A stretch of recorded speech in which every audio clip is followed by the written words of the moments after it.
ILTV on the hour. We're live from Israel, bringing you the biggest headlines of the region. It's currently 7 a.m. in New York and 2 p.m. here in Israel. I'm Sivan Raviv, and here is your roundup of the latest developments coming out of Israel. The IDF Chief of Staff, Lieutenant General Eyal Zamir, conducted a field tour in southern Gaza, meeting with commanders and troops on the front lines. Zamir praised the forces for their offensive operations against Hamas and stressed the need for constant alertness, direct engagement, and readiness to protect Israeli civilians. The Chief of Staff said that in 2025, the IDF achieved unprecedented successes, delivering a severe blow to Hamas, destroying its frontline units, removing the October 7th level threat, and returning all of the living hostages home. Looking towards 2026, Zamir vowed to fully disarm Hamas and all terror groups. We will not allow Hamas to rebuild its power, he said, adding that Israel has established a new security border in Gaza and will act at any opportunity to further weaken the terror organization. Prime Minister Benjamin Netanyahu met in Florida with leaders of the evangelical community. Netanyahu praised the long-standing support of Christian Zionists, calling it a shared struggle for Judeo-Christian values. He said the re-establishment of the Jewish state would have been impossible without their support in the United States, describing the partnership as enormous and unmatched. Turning to security, Netanyahu said Israel has fought a 7-front war and now faces an 8th front, a battle for hearts and minds in the West, especially among young people. He warned that this is not just Israel's fight, but a common battle for Judeo-Christian civilization, stressing that terrorism must be confronted and defeated, not excused. Let's take a listen. We've fought, as you know, a 7-front war, and we've come out in many ways victorious, but there's an 8th front, and that's the front for the hearts and minds of people, especially young people in the West, and for me especially in the United States, and for me especially on the conservative wing of the United States. And I think it's not just Israel's battle. I think it's our common Judeo-Christian civilizational battle, and I think we have to engage in that battle as forcefully, with as much resolution as we engage the other 7 fronts. I think it affects not only Israel, it affects America, it affects our alliance, it affects the future of Western civilization. Clouds of smoke could be seen in Lebanon after Israel carried out airstrikes as the New Year's deadline was reached for the disarming of Hezbollah. Israel has publicly urged Lebanese authorities to fulfill a commitment under the 2024 ceasefire agreement to disarm Hezbollah, warning that it would act as necessary if Lebanon did not take steps against the Iran-aligned proxy militia. Since the U.S. brokered truce, the two sides have traded accusations of violations, while Israel has continued to carry out strikes that have killed hundreds, saying it is targeting Hezbollah attempts to rebuild military capabilities. Meanwhile, in the U.S., President Donald Trump has reportedly told Prime Minister Benjamin Netanyahu that he will back Israeli military action against Hezbollah if the terror group is not disarmed. Israeli sources say the message was delivered during their talks this week in Florida, where the two leaders appeared fully aligned on the northern front. The bottom line, publicly and privately, Washington and Jerusalem are speaking with one voice. Hezbollah's arsenal is unacceptable, and the status quo cannot continue. Widespread protests and civil unrest are continuing to rock Iran as economic pressures spark anger across the country. The unrest erupted last week as the Iranian rial collapsed to record lows against the US dollar, sending flood prices and living costs soaring. Shopkeepers and merchants shut their shops in Tehran's Grand Bazaar as students and young Iranians joined the demonstrations across Isfahan, Shiraz, Mashhad, and other cities. Protesters have chanted against the economic crisis and government mismanagement, with some calling for an end to the Islamic Republic. Clashes with security forces have been reported, with authorities using tear gas to disperse crowds. Israel is watching closely. Prime Minister Netanyahu has decided not to comment publicly, fearing Tehran might deflect blame onto Israel to distract from its domestic crisis. A senior Israeli official tells Channel 12 we're watching dramatic events in Iran, that it's too early to tell the ramifications. And joining me now to discuss these latest current events in Iran is Mordechai Kedar of Bar-Ilan University. Hi, Mordechai. Hi, how are you? Good, thank you. Let's start broadly. How significant are these large-scale protests inside Iran, in your opinion? Are we looking at standard economic unrest or something potentially more destabilizing for the regime? No. The economic problem or crisis was only the immediate reason for these riots, but the deep structure of this government in Iran is the reason. People are sick and tired from the oppression. Women are sick and tired from the obligation to go around with the head cover. Minorities are sick and tired from the Persian hegemony, which they hate. And people hate the government, which is corrupt to its bones. And even religion in Iran today, nobody talks about this, but most of the people don't go to the mosques anymore because religion is viewed in Iran as some kind of imposition maintained by the government. The government is totally illegitimate. And the economic situation, the economic crisis, was only the immediate reason for these riots, which are motivated for many years already. It didn't begin it's not the first time, by the oppression of the government against the population. Now, we're seeing that the chants, not only about inflation and the economic situation, but openly against the Islamic Republic. How worried should the regime be? Very worried, because if a minister would go to the street in these days, he would be torn to pieces by the people. They hate them so much, you have no idea. And we actually heard about one of the policemen of the Basij, the civil police, who was killed yesterday because of riots or because somebody hit him, or I don't know what. The regime still does not shoot into the demonstrations. They might use water cannons, but still they don't shoot in large scale on the don't shoot at the demonstrators. But this could be the next step. If they continue with these riots, they might be subject to murder in the street, as happened in the past. It already happened. And this regime has no boundaries in general. The thing is that the question is, how long can it continue? Because if they continue with these riots more and more, I would say, days and weeks, this can bring the country to a total collapse.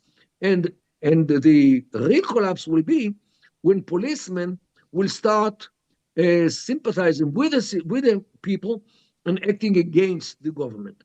And this does not happen yet, but it can happen in the future if the riots will be too big. And this, by the way, why the IRGC, the Revolutionary Guard, still don't shoot into the people.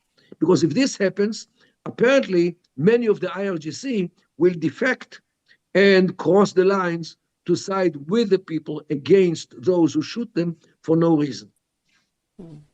Now, Israel is choosing to stay quiet publicly on this front.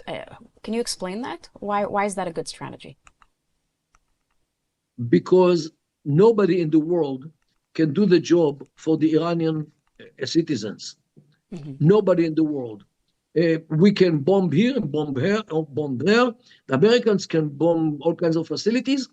But as long as Israel and other countries do not destroy the government facilities, like killing or murdering Khamenei, for example, which was an option during June, people talked about this. If Israel doesn't destroy the government system by targeting the computers, for example, or some other vital parts of the government, as long as America and Israel and other countries do not destroy the government facilities, they can continue to rule the place and to kill their own people, because they don't care about their own people anyway. Now, could the internal unrest impact Iran's regional proxies as well? Hezbollah, Hamas in Gaza, the Houthis in Yemen? Of course, because when Iran is being weakened from within the enemies of Iran, let's say in Iraq. And there are people in Iraq who do not like the Iranian hegemony over Iraq. So they feel much more powerful when Iran is in a problem vis-a-vis those militias who side with Iran in Iraq. And there are many. Look, the Houthis today in Yemen, who are also supported by the Iranians, they feel very weak in these days. And therefore, the other parties in Yemen, the Sunni parties, are now feel that they can fight the Houthis. And there are fights inside Iran, inside Yemen these days. Hezbollah in Lebanon feels very bad about what happens in Iran because its future is, anyway, depends on the Iranian support. So, no doubt, the problem which Iran goes through have heavy ramifications on their proxies all over the Arab and the Islamic world. Now, in your view, could this crisis slow or accelerate Iran's nuclear and missile ambitions? Do regimes under stress become more aggressive externally usually? Look, if the regime had time, they will definitely run forward with both mass destruction weapons, and we heard recently that they are going on another path in addition to the nuclear one. They are now trying to reconstruct their chemical and biological abilities as well, which they had in the past. They used chemical weapons vis-a-vis Iraq in the 80s. So apparently, if they kept some materials until this very day, they can use them instead of nuclear weapons. So the problem is the missiles, which can bring either the chemical problem or the biologic problem or the nuclear program, which they still don't have. So they do have abilities of mass destruction. Therefore, we should be very careful with the reconstruction of the facilities of the missiles. And so should Israel see this moment as a strategic opening or as a volatile risk? Look, I'm not in the government. I do believe that there are talks behind the scenes between the Israeli officials and the American officials. And as much as I know, Netanyahu is still in the United States. So who knows, maybe they take advantage of the fact that he's already in the States, maybe to talk in a clandestine way how to accelerate or how to help and how to influence what happens in Iran. I have no idea if they actually do it or not. Now, what indicators should we be watching in the coming days to understand whether this fizzles out or escalates into something a lot bigger? If the regime starts to shoot on large scale into the demonstrations, it means that they are actually trying to crash them and to stop them. The result might be opposite, because if they shoot into people in large scale, the people might be way much more outraged and run to the streets and start maybe shooting the policemen as well. And this is why the regime so far refrained from using weapons against the demonstrators, because they are afraid that demonstrators, who might be also armed to a degree, might also take out the arms from their storages, wherever they are, and start using them against the government. And this might be very dangerous for the state. Now, final thought on this. If the protests spread, how might the U.S. and the international community respond, in your opinion? First of all, condemnation of what the government is doing is always good, because it's not killing. Condemnation is you maintain your right to speak by condemning them. It's okay. And on the other side, you can encourage the people, say, hey, guys, you are the only ones who can influence your future. Run to the streets and get rid of those mullahs, because they are totally illegitimate. Everybody in the West should say it. Whether we should send weapons to the people or not, this is another question, which I have no idea about. Dr. Mordechai Kedar, thank you very much for joining us and for You're this welcome. valuable input. Thank you. And Israeli forces have launched a major operation in Judea and Samaria, targeting refugee camps known as bases for Palestinian terror activity. Bulldozers and cranes moved into the Nur Shams near Nablus, tearing down 25 structures. The military says the demolitions are part of ongoing operations to root out armed groups in northern Samaria, areas long used as centers for terror activity. The IDF stresses that these actions also improve access for the military following similar operations earlier this year in Nur Shams, Tulkarem, and Jenin, where weapons and ammunition stockpiles were destroyed. Defense Minister Israel Katz, speaking to senior IDF commanders, stressed the need to be ready for possible attacks on Jewish communities in Judea and Samaria, warning of scenarios similar to October 7th from this front. Katz called for expanding operations and taking control of additional refugee camps, citing the IDF's presence in Jenin, Tulkarem, and Nur al-Shams since early 2025 has cut terror activity by about 80%. All of this raises key questions about security, deterrence, and Israel's long-term strategy in Judea and Samaria. Joining me now to break this down is Ishai Fleischer, spokesperson for the Jewish community of Hebron. Hi, Ishai. Howdy, nice to be with you. Thank you for joining. Now, Defense Minister Israel Katz warned of a possible October 7th style attack in Judea and Samaria. How realistic is that threat, and what scenarios are security officials preparing for, do you think? We have upwards of 2 million Arabs living under the Palestinian Authority. The Palestinian Authority has been brainwashing generation after generation to hate Israel. It's really not very different than what you saw in Gaza. And here in Hebron, where I'm sitting right now, not only is it the Palestinian Authority, there's a big Hamas influence as well. So we know what Hamas is capable of. We know what they want to do. We know how they aim to achieve it. And now that they have a serious infrastructure built here, just like they had an infrastructure built in Gaza, they are preparing themselves for some kind of attack, because that's the ideology that they've been that we've allowed, that Israel's allowed to fester and to metastasize here in Judea and Samaria.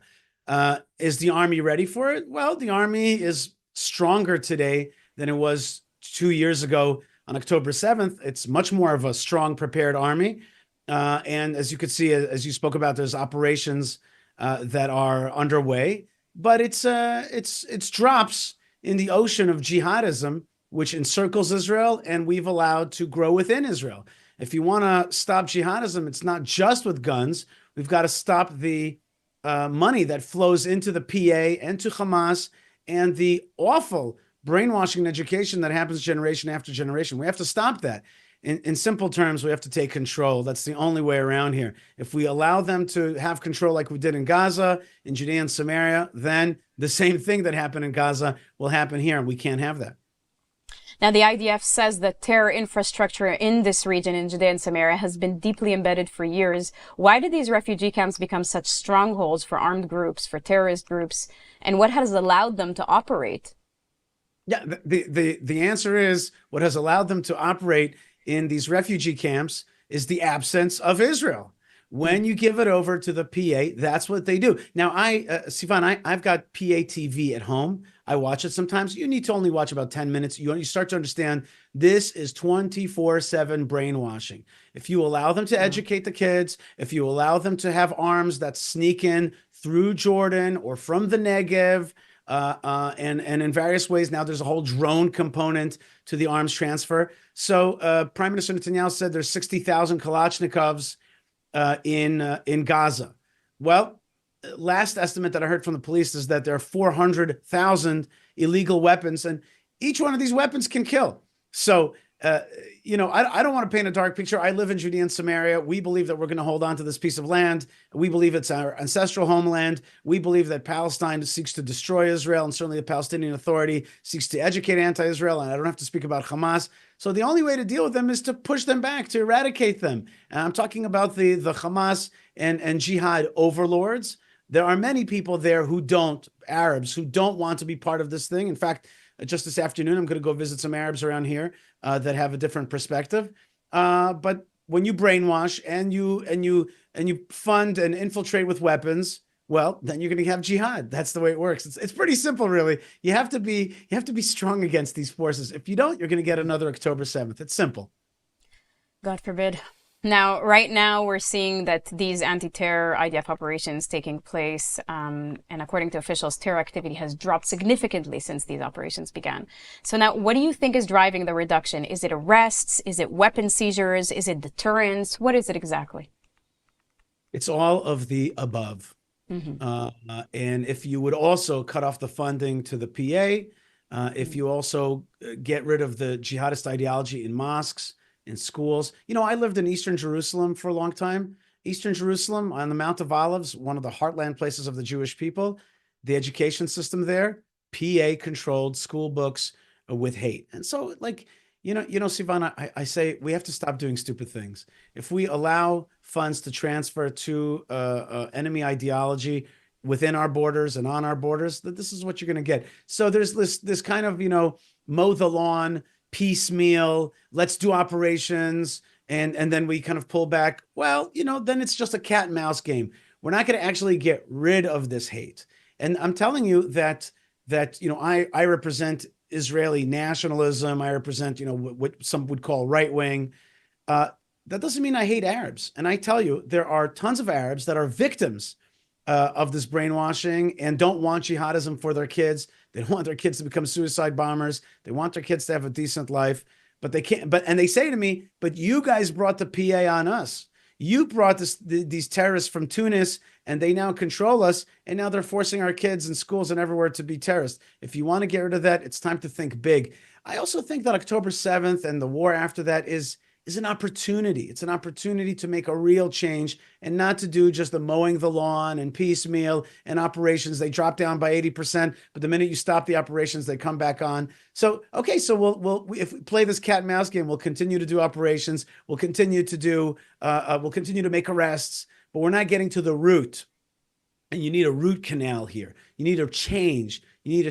And that change will benefit Israel. It will benefit the Jews that live in Judea and Samaria, the resettlers, the people that come back to the land of Israel and hold on to it. And it'll also benefit many Arabs who want a decent life and want to actually be under Israel, including many sheikhs and muhtars, leaders of the Hebron community, have called to leave the PA and come under Israel. Our own security apparatus, our own Shabak, oftentimes scuttles these things because they like the old system. They know everybody in the PA. Then they make their deals, and there's a system that's in place, but it's a bad system. It's a system that's going to lead us to continuous battles. Instead, let's go big.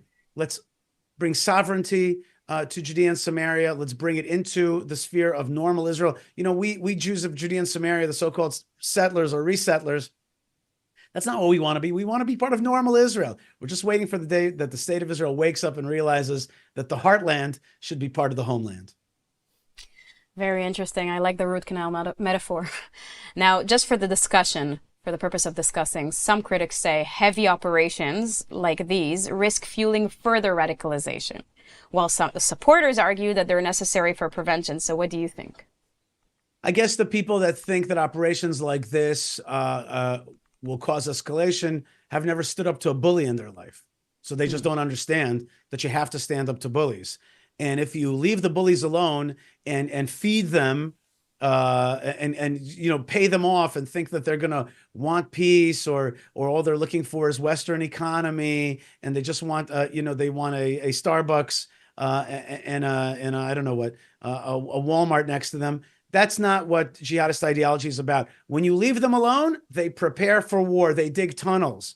And, the Netanyahu administration for a long time was funneling $15 million a month from Qatar to Hamas through Israel in order to mollify them, to calm them down, to make sure that they, have a good life and everything's going to be okay. And that ideology, that concept, what we call in Hebrew conceptia, led to October 7th. You cannot allow these things to metastasize. You got to get in there and you smash them and you push them back and you let good Arabs, decent Arabs that want to be part of Israel, you let them flourish, you let business flourish. That leads to prosperity. If you leave it alone, it will fester and become gangrene and dark, and it'll come at you. You just, you said before that 80% of terrorism has been reduced, which I think is an exaggeration. I think not that much has been reduced. You know, my wife said to me, she said it's like somebody coming out of the hospital being like, I got rid of 80% of the cancer. Well, 20% of the cancer is going to come back. So I guess root canal cancer. Bottom line is you got to fight evil. You got to engage it. That's the Israeli defense doctrine. You got to bring the war to them, and to have some creativity, to a belief inside our minds that there can be a day after. There can be a day after Oslo. There can be a day where there is no PA. It could happen. We've seen such amazing changes in the last few years. Why can't this happen as well? Let's stop paying the PA. Let's stop having them govern the people that live on our land. We can figure this out. We can figure out how to deal with these people and give them decencies and opportunities, and jihadists will be pushed back, and the region will flourish. And everybody will thank Israel for pushing down, for coming down hard, just like other countries come down hard against the Muslim Brotherhood. We should be the first leaders in the free world of pushing down against jihadism, and the Arab world will thank you. Now, just in a few words as we conclude, so looking ahead, do you believe Israel should maintain long-term military control in these areas? Military control is step one. And step two is normalization of Judea and Samaria. Right now, it's our territories. Right now, the right way to refer to it is Judea and Samaria is Israeli territories, and we control them militarily because we have a population that has a lot of elements of jihadism in it. Of course, we have to keep military control, but we also have to grow the communities, the nascent communities here that are flourishing, from the Ariel in Samaria to Efrat in Judea to Ma'ale Adumim in Eastern Jerusalem. We got to grow these things. We got to push back on bad guys, grow this land, and then there's a great picture you're showing right now. That looks beautiful. Love to see. I think that's Ma'ale Adumim. Looks great. And yes, Jewish life, when it flourishes, the Arabs prosper as well. Bad guys got to get pushed back with our army. And then finally, the goal is to have one whole country, to assert sovereignty over Judea and Samaria and make it part of normative Israel. That's what people like me think will bring security. That's the people I represent. That's what we think. And look how beautiful those images are. Just that brings joy to my heart. Just today, I saw a cement mixer, a big cement truck. I'm like, that's the future. That's peace. That's what we call redemption. We don't wait for redemption. We make redemption happen. Wally Chef Fleischer, thank you very much. Thank you. Australia rang in the new year with a moving national tribute to the victims of the deadly Hanukkah terror attack at Bondi Beach. During New Year's Eve events, crowds across the country observed a minute of silence in solidarity with the Jewish community following the anti-Semitic attack that shocked Australia and the world. In Sydney, official celebrations paused at 11 p.m. local time as hundreds of thousands gathered around the harbour. At the appointed moment, people raised the lights of their mobile phones, creating a sea of light across the crowd. The words peace and unity were projected onto the Sydney Harbour Bridge, along with a large menorah, turning one of Australia's most recognizable landmarks into a symbol of remembrance and support. The tribute took place under heightened security, with a strong police presence visible throughout the city. Following the silent pause, celebrations resumed, culminating in the traditional midnight fireworks as Australia entered the new year, united in grief, solidarity, and resolve. And according to the Population and Immigration Authority in Israel, the most popular baby names in Israel in 2025 reflected both traditional and contemporary trends. Among boys in the general population, Mohammed retained its title as the most popular name as the overwhelming favorite for Muslim Israelis. Ariel was the most popular name given to Jewish boys, Hebrew for Lion of God. Next on the boys' list were David, Lavi, Raphael, Omer, and Eitan. For girls, the most popular name is Abigail, who, according to the Bible, married the future king David. Miriam and Libby, with Tamar, Leah, Sarah, Yael, and Ella, are the other top names given to girls across Israel in 2025. Now that's a wrap for this edition of ILTV on the Hour, broadcasting live from Israel in the heart of the Middle East. We're here every hour on the hour with the latest breaking developments, in-depth reports, and exclusive insights into the stories shaping the region and the world. Stay with us throughout the day for our next edition of ILTV on the Hour. We'll be here as events continue to unfold. Scan the QR code for our apps. Until then, I'm Sivan Raviv. Thank you very much for watching.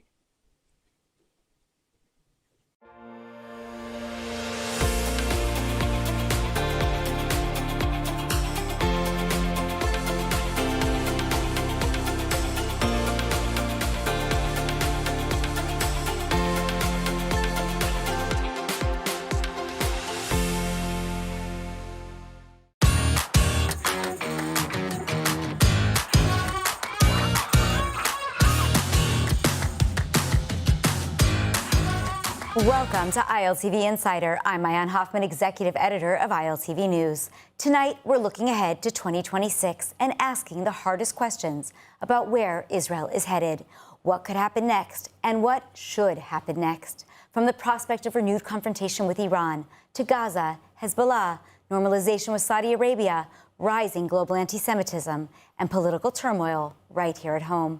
Joining me for this New Year's Predictions Roundtable are Mark Regev, former Israeli ambassador to the United Kingdom, Olga Deutsch, vice president of NGO Monitor, and Anton Goodman, director of partnerships at Rabbis for Human Rights. Three very different perspectives, one critical year ahead. So let's start with Iran. As we look toward 2026, are we heading back toward another direct confrontation with Iran, Mark? I think the interesting news out of Iran today is the reports about rioting in the streets, students protesting. And I think it could be a sign for what we could see, I hope to see, and I believe it's quite possible in 2026, which is all authoritarian regimes rely on their ability to oppress and their ability that the population fears them. Because of what happened last year in the 12-day war with the Israeli and American attacks on Iran, has the regime been exposed as being weak? And will give the protest movement a chance to empower them. And if there's regime change in Iran, a real game changer across the region for the better. And then maybe not a need to attack because we will be safer. Olga, piggybacking on that, what is the real red line with Iran right now? Is it the ballistic missiles as we heard in the Trump-Netanyahu meeting, or is it the nuclear threats? What is your understanding? Well, I think it's both, because the nuclear proliferation is a longer-term threat, that if we see that they crossed again a threshold, that we will have to act. But ballistic missiles are an immediate threat. And given everything that we have experienced in the last 2 years, I don't think that Israel has a choice. And I am quite sure, especially given the statement last night from the joint press conference and from Florida with President Trump, that U.S. will see this eye to eye with Israel, because I think that they do understand that it goes beyond Israel. It is a sponsor of most terror in the region. So if that is the case, then if Israel does need to act, if we don't have a regime change in Iran, as Mark alluded to, then would Israel need to act alone, or do you believe that the United States, like it partnered with us during the 12-day war, would they partner with us again, or will there be other regional players, Olga?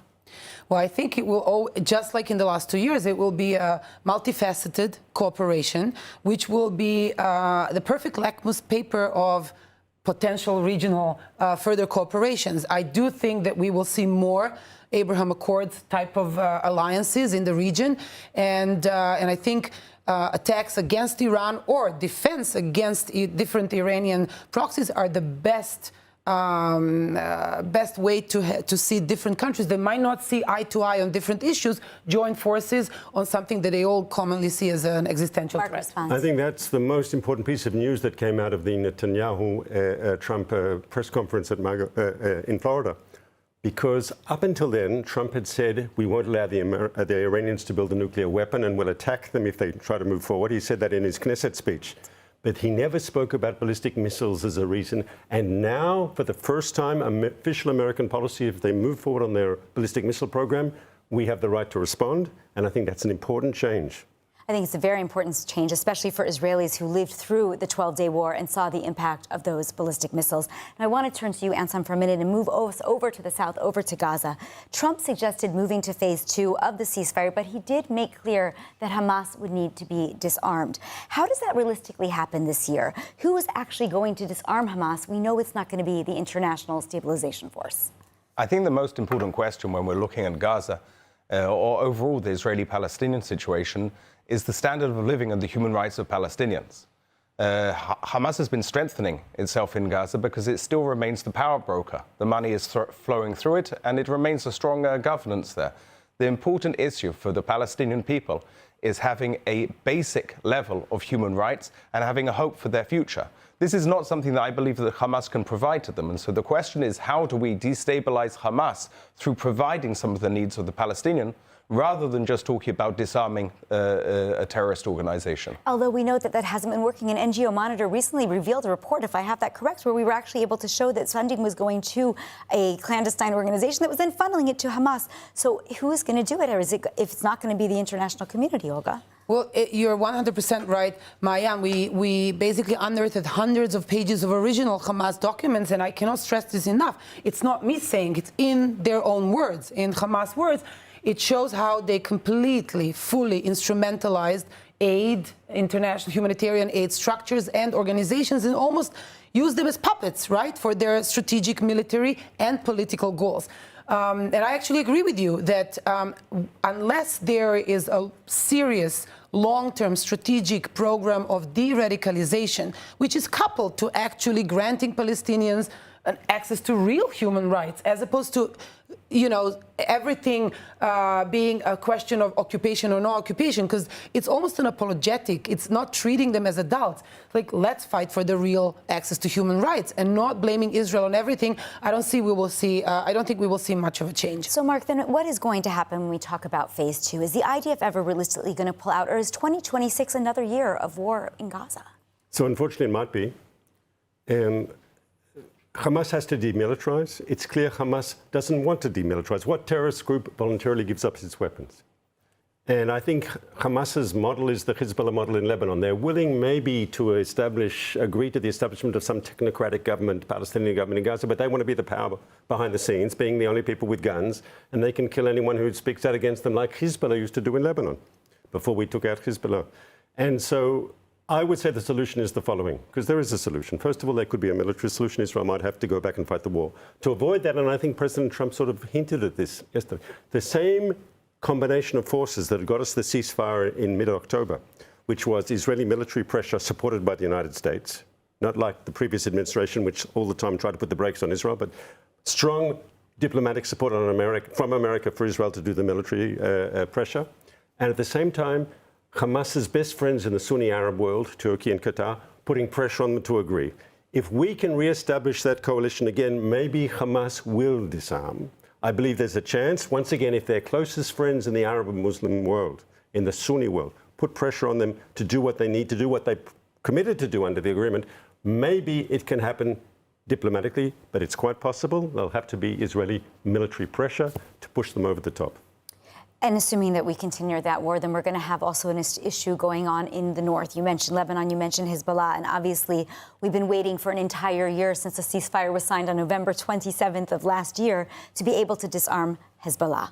Lebanon has said they're getting closer, but we know the reality is that we are no closer to disarming them, despite what the government says. So does Israel have to return to Lebanon as well, Mark? Are we going to be back fighting there beyond the airstrikes and the targeted attempts that are happening now? Could we have a ground invasion again? I think, first of all, all-out ground invasion, I'm not sure, but I think we have to keep up the military pressure. First of all, tactical reasons, because when we take out a Hezbollah military target, that's good. That keeps Israelis safer. That's good, actually, for the Lebanese, too, to keep the pressure on Hezbollah. But ultimately, there's a strategic value to Israeli strikes because we're putting pressure on the Lebanese government to do something which they've committed to do and they've so far haven't done, which is to disarm Hezbollah. Now, it's hard for them to do. Everyone knows it's hard. If it was easy for them to do, they would have done it already. But by applying the military pressure on Hezbollah and Lebanon continuing to be a war zone, partial war zone, not a total war zone, but a partial war zone, very difficult for the Lebanese, putting pressure on the government to do the right thing. That's what the Americans want. That's what the Sunni moderate Arabs want to happen.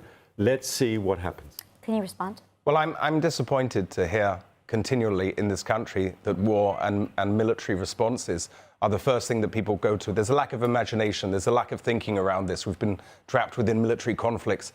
And I think that it's rather glib as well to suggest, you know, it's good when we hit a target, because we've seen so many innocent people who have been killed throughout these conflicts. And I think it's about time that we start to develop. You know, Israel is a very advanced and intelligent country, but when it comes to diplomatic relations in our region, it seems like we reach for the gun and the bomb before we even start thinking about other approaches. We have numerous ways in which we can approach the country and the countries and the regions around us. The Abraham Accords provides for us a good base of support for that. But I have to say, even within the Abraham Accords, if you speak to the Emiratis and the Saudis over the last 2 years, they're more and more saying Israel is a bad actor, is a dangerous player in this field, is using military options too quickly. And the collateral damage of ordinary people's lives should not be brushed off the table. It should be the primary thing that we're looking at. So, Anton, when we talk about potential collaboration or stabilization, not even normalization, but collaboration with Lebanon or Syria, do you believe that that's just a pipe dream, that that's never going to happen because of our mentality here in Israel? Absolutely not. I mean, Israel, Lebanon, and Syria together is Sham. That's an original region within this part of the world. And we have shared interests, whether those be resources, water, solar, gas. We have shared interest with families that cross those different borders and populations that are shared. You can see if the conflict in Syria directly affects Druze Israelis because they have family who are living within that area as well. We need to start to build partnerships and alliances and look for mutual wins together. Pragmatic alliances of anti-extremists who are looking to make life better for everyone in the region. I believe that that can go somewhere. Olga, can it go somewhere? Well, I commend you on your, I would think, a rather naive perspective. I think that we live in a very tricky area of the world. And I think the flaw that we make, the mistake that we always make is we think that the other side comes from the same place as us. We all grew up in democratic societies. And then when we come up with a solution together with our partners in the US and Europe, we take it from our own, how we judge a situation. But that is not what is happening on the other side. I was just in Berlin last week where I spoke on UNRWA and the challenges. And in the audience sat a boy, he's not a boy, he's 32, but, and said, I'm a graduate of an UNRWA school in Gaza, because he left Gaza. And I asked him, Hamza, what does an average Gazan person know about Israel? What do they know about anti-Semitism? And he said, zero.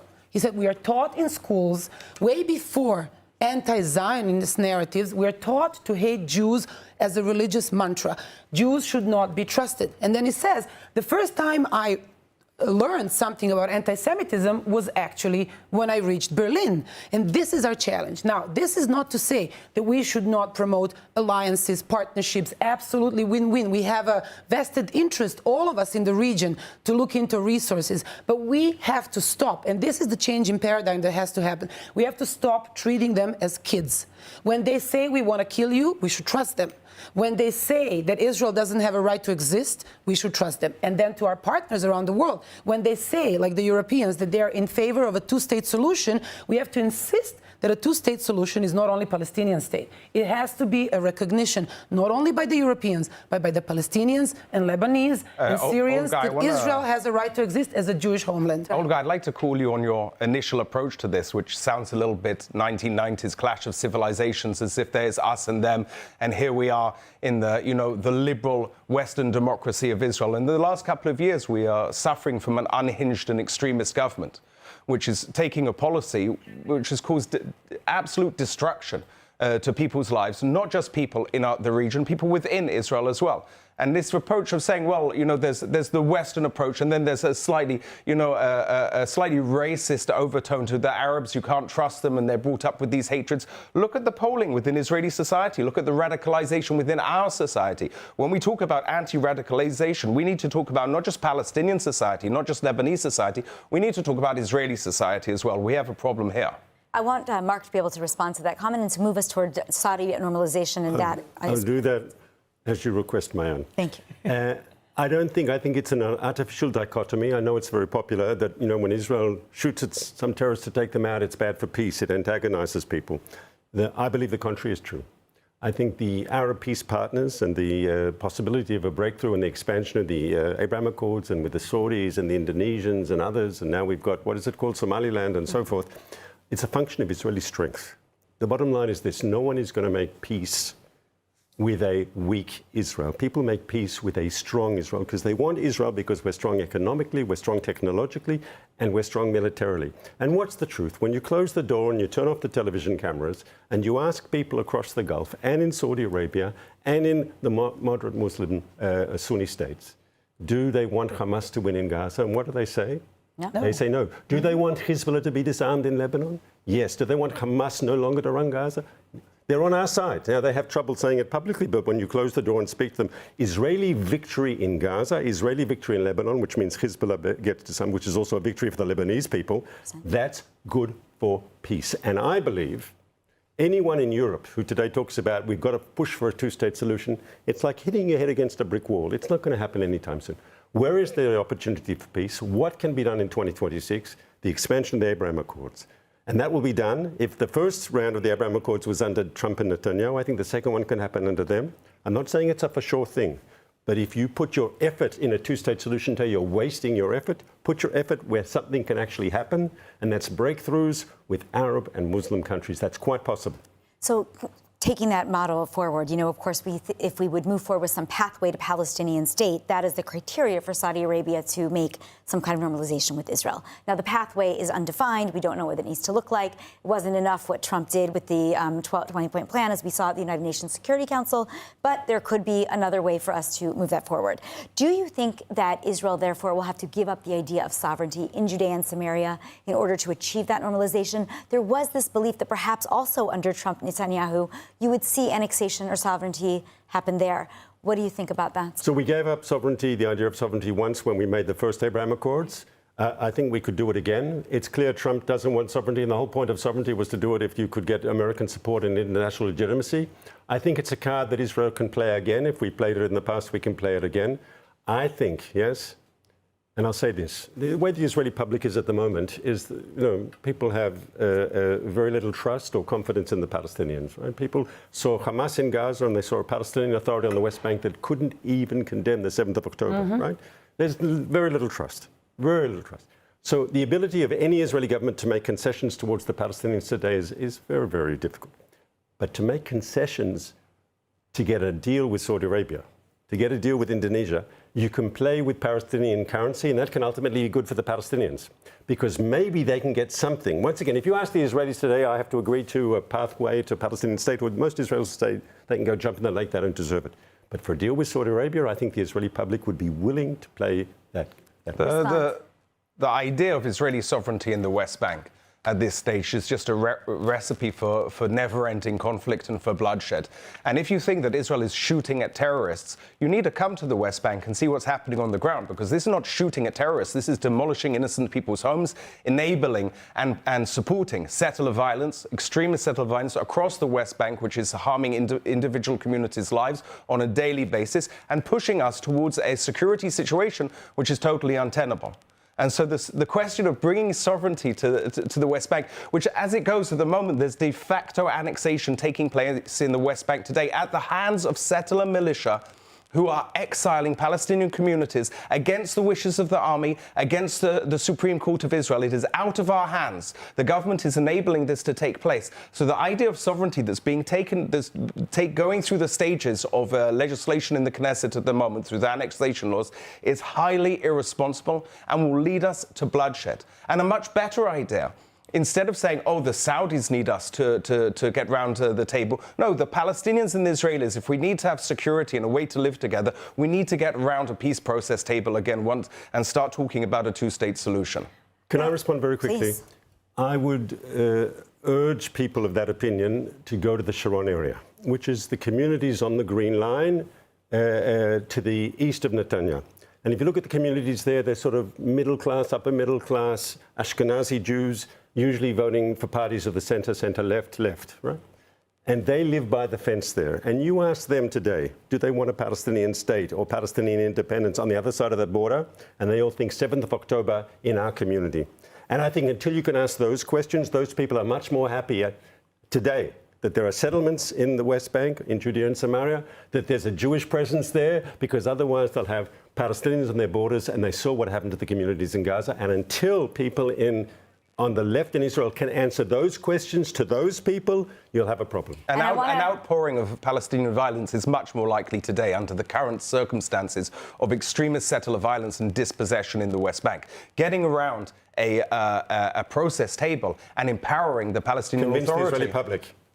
I want to stop the conversation about the Judea and Samaria for a moment to take us. We only have a few minutes left, and I do want to think about another area where we've had a tremendous amount of violence and what it's going to look like in 2026. And I'm going to take us outside of Israel to the diaspora. Banzai Beach terrorist attack in Australia just a week ago, a week or so ago. Anti-Semitism is surging all across the United States, Europe, and everywhere else. Does the narrative ever shift back in Israel's favor in 2026 when the war, God willing, maybe it does continues, maybe it ends, but gets a little bit on a lower key? Does the train go back in the station, or has it left and we are done? Olga responds.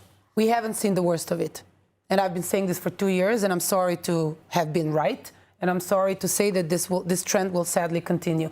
I actually think that there is a direct line, and not the one that you would assume, right, between what is going on here and the surge of Jew hatred. It's not just anti-Semitism. It doesn't do it justice anymore. It is Jew violence that might be inspired in certain cases and instances by what goes on here, but that is not the core of it. I think that the quieter it gets here, and we've been seeing this since the return of the hostages and the ceasefire, the more violent the narrative around the world will become, because they will need more of a campaign against us, and they will need to increase their narrative. I think it's a political vehicle of trying to continue to punish Israel and to seek a political campaign to vilify Israel and the legitimacy of what we're trying to do. And unless we see it for what it is, which is not just a surge of sporadic lone wolves, and I've heard the reports from the Australian government, which definitely does not have a success track record, right, in the last couple of years of ramping anti-Semitism, that these were secluded activists. They were not secluded because they live in an environment that they are fed hatred, normalization of Jew hatred, and normalization of calls for violence, right? And these are not against Israel or the Zionists. These are against local Jews. And I think that is the challenge that we will have to address, both here at home and around the world, sadly. And we're going to have to, unfortunately, wrap up. So, Mark, final sentiments. Take us into 2026 in 30 seconds or less. What is the main issue that's going to keep you up at night as we go into the next calendar year? So I don't think Iran wants a problem with the United States, so hopefully that will stabilize. We have to see forward movement in Lebanon. We want to see Hezbollah disarmed. Possibility of a security agreement, some sort of agreement with Syria. I think that's on the cards, and that could have a positive effect on Lebanon too, because if Syria makes a security agreement with us, they can't make full peace because we won't give up the Golan Heights, but they can make a security agreement. Maybe we can have a security agreement then with Lebanon too, because the Lebanese are the small partner, they can. And we have to make sure that Hamas cannot use a ceasefire in Gaza just to rearm and then we're back to square one. They're the challenges I'm focused on. Those are definitely a number of challenges, way too many maybe for Israel to tackle, and definitely for us to tackle tonight, because unfortunately we are out of time. I really want to thank all of you for being here, Mark, Olga, and Anton. Of course, if you found this discussion valuable, please check out the ILTV podcast for a series of in-depth interviews on YouTube, Spotify, or wherever you get your podcasts. I'm Ayan Hoffman. Thanks for watching. We'll see you next time.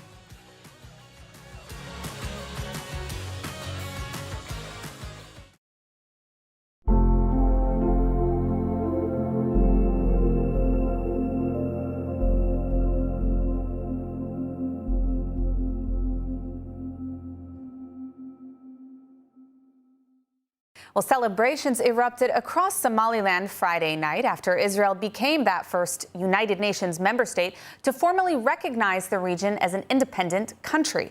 Somalia and 21 mostly Muslim nations condemned the move. We have more from ILTV's Devil Klein.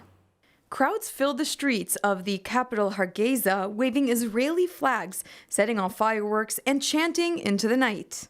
Video from the scenes showed Israel's flag hanging from buildings and balconies, a rare and striking public display of support for Israel in a Muslim-majority society. For many in Somaliland, the move was seen as long-awaited international validation after more than 3 decades of de facto independence from Somalia. Officials in Hargeisa say the recognition opens the door for diplomatic and economic ties with Israel, in the spirit of the Abraham Accords, with cooperation expected in security, agriculture, and trade. The Somaliland president called it an historic moment for his nation. I'm the happiest person in the world today. Somaliland has received its first formal international recognition as a sovereign and independent state. This development affirms an objective reality that has long existed. Somaliland meets the legal, political, and institutional criteria of statehood under international law. The president gave credit to Israel for making what he called a very brave decision. I express my wholehearted appreciation to the State of Israel for its brave decision, which reflects both historical continuity and confidence in Somaliland's demonstrated commitment to peace, stability, and responsible governance. The Somali government condemned Israel's announcement as an unlawful step and a deliberate attack on its sovereignty, insisting Somaliland remains part of Somalia. 21 Muslim-majority countries, including Jordan, Egypt, Saudi Arabia, Turkey, Iran, and the Palestinian Authority, have issued a joint statement condemning Israel's decision to recognize Somaliland as an independent state. Notably absent from the statement are the 3 Arab countries that normalized ties with Israel under the 2020 Abraham Accords, the United Arab Emirates, Bahrain, and Morocco, as well as Lebanon and Syria. The statement warned of, quote, serious precautions for peace and security in the Horn of Africa and the Red Sea. And in Israel, 4,000 people go missing every year, something that most people might not know. But it's organizations like the Israel Dog Unit that are the first responders when it comes to search and rescue and security. ILTV's Devo Klein spent the day in Kfar Tapuach visiting the headquarters of the Israel Dog Unit. Let's see what she got up to. These are the organizations you don't hear about, but maybe you should. Saving lives in Israel at every opportunity they can. This is the Israel Dog Unit. The Israel Dog Unit, otherwise known as IDU, not to be confused with IDF, but we work with them regularly. We do security work. We help the Army with special operations with dogs and handlers. And we also help the police and the Army look for missing people. Volunteers from around Israel and even the world come together to achieve this mission of the Israel Dog Unit. I got involved because I felt this was a very worthy cause after that. Training courses, it's very fulfilling in many ways. We spend a lot of time in the field with other great organizations, and the unique aspect of dogs, which I'm a big dog lover, mixing the highest levels of technology in the field. It's almost like CSI work in some ways, but in other ways investigative work, working together close with the police and the Army. Our mission is to save Jewish lives in Israel with dogs, with drones, with horses, with whatever means at our disposal. This unit is one of a kind. People and dogs working side by side to save lives in the heartland of the Jewish state. We got to meet some of the dogs of the unit. So this is IP. She's a search and rescue dog, and she's very good at what she does. Dogs are more simple in a way. For sure, every dog has his own character, but if you give them their needs, and they're gonna be the best partners in the world. They're the best friend that there is. Their mission is massive, but it is not yet complete. To operate to save lives, the Israel Dog Unit needs you. My message to the viewers of ILTV is to come home to Israel. You want to do something meaningful, come and volunteer here. We'll provide room and board. This could be your first step to making Aliyah, but even if you don't make Aliyah, come here, we'll give you something meaningful to do. You can go out with us on a daily basis looking for missing people and saving lives in Israel. Is there anything greater, more important, more meaningful that you can think of doing? And of course, those of you that can't come, you can help support the unit financially. We rely solely on the donations of good people around the world that support the unit. And they're our partners in all the successes that we have, whether it's saving lives from terrorist attacks or whether it's finding missing people and saving their lives. The Israel Dog Unit embodies the true spirit of Israel, unity and dedication to life-saving no matter what. As someone that goes out to these searches, you see the family of the people, you see the close people, you see how they feel, and you really get attached to them. You see the daughter or the sister, you really feel connected. You say, I'm gonna do everything to find this person. It's very hard to see these people in such a hard time.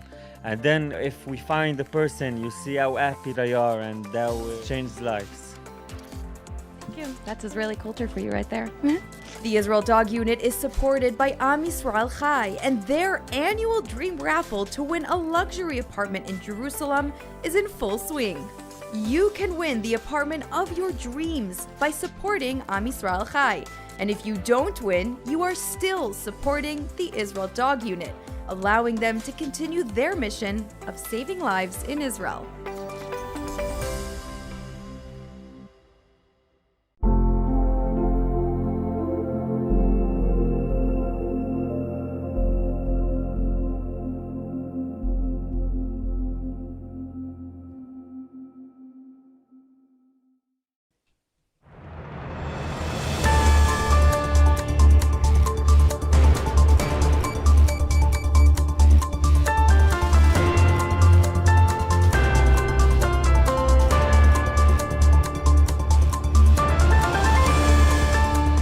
to ILTV on the Hour. I'm Sivan Raviv, coming to you live from Israel with the biggest stories from the region. The IDF Chief of Staff, Lieutenant General Eyal Zamir, today conducted a field tour in southern Gaza, meeting with commanders and troops on the front lines. Zamir praised the forces for their offensive operations against Hamas violations and stressed the need for constant alertness, direct engagement, and readiness to protect Israeli civilians. The Chief of Staff said that in 2025, the IDF achieved unprecedented successes, delivering a severe blow to Hamas, destroying its frontline units, removing the October 7th level threat, and returning all of the living hostages home. Looking towards 2026, Zamir vowed to fully disarm Hamas and all terror groups. "We will not allow Hamas to rebuild its power," he said, adding that Israel has established a new security border in Gaza and will act at any opportunity to further weaken the terror organization. Israeli forces have launched a large-scale operation in Judea and Samaria, targeting refugee camps used as hubs for Palestinian terror activity. Bulldozers moved into Nur Shams near Nablus, demolishing 25 structures as part of a push to dismantle terrorist networks in northern Samaria. The IDF says the operation aims to improve access and curb attack plots following similar actions in Tulkarem and Jenin. Defense Minister Israel Katz warned commanders to prepare for a potential October 7th style attacks on Jewish communities, calling for expanded control of additional camps, noting a sharp drop in terror activity since operations began earlier this year. Israeli Prime Minister Benjamin Netanyahu met in Florida with leaders of the evangelical community, praising their long-standing support for Israel and for Judeo-Christian values. He said the Jewish state would not have been re-established without American Christian backing, calling the partnership enormous and unmatched. On security, Netanyahu noted that Israel has fought a 7-front war and now faces an 8th front, the battle for hearts and minds in the West, especially among young people.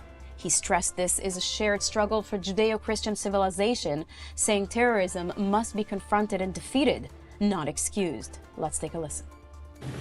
We've fought, as you know, a 7-front war, and we've come out in many ways victorious. But there's an 8th front, and that's the front for the hearts and minds of people, especially young people in the West.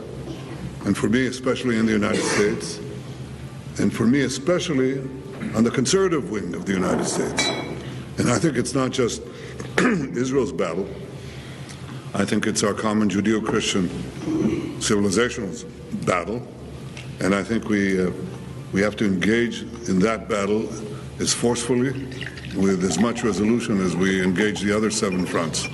I think it affects not only Israel, it affects America, it affects our alliance, it affects the future of Western civilization.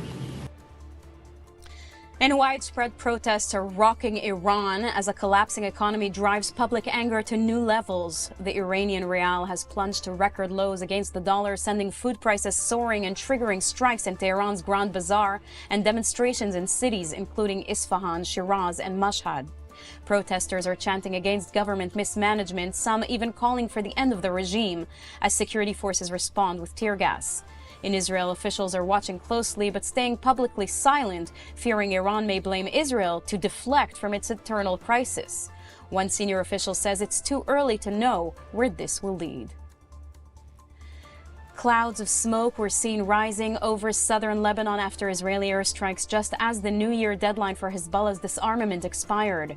Israel has urged Lebanon to implement the 2024 ceasefire agreement and disarm Hezbollah, warning it will act as necessary if no steps are taken. Both sides have traded accusations of violations while Israel continues targeting what it says are Hezbollah rearming efforts. Meanwhile, sources say President Trump has told Prime Minister Netanyahu he would back Israeli action if Hezbollah remained armed, a signal that Washington and Jerusalem are aligned on the northern front. And Australia rang in the new year with a moving national tribute to the victims of the Bondi Beach Hanukkah terror attack. During New Year's Eve events, crowds across the country observed a minute of silence with the Sydney Harbour Bridge lit up with a menorah and the words peace and unity. Now that's all for this edition of ILTV on the Hour. I'm Sivan Raviv. Thank you very much for watching.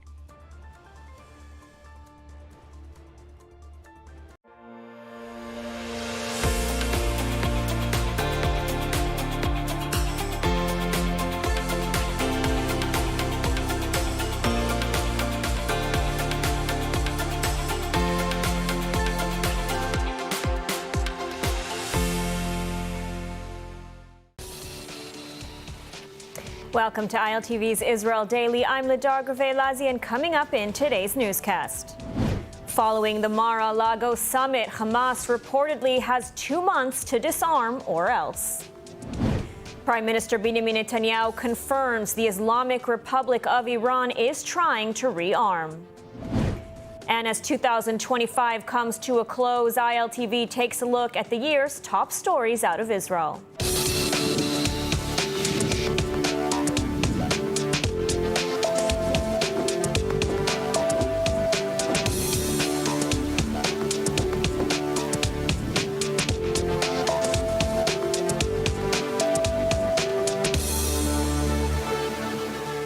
Good evening and Happy New Year to all our viewers. This past year has been a dramatic and challenging one here in Israel, and 2026 is already beginning amid significant developments that signal another high-stakes year ahead. Reports from the United States indicate that President Trump and Prime Minister Netanyahu have agreed to a 2-month deadline for Hamas to disarm in Gaza.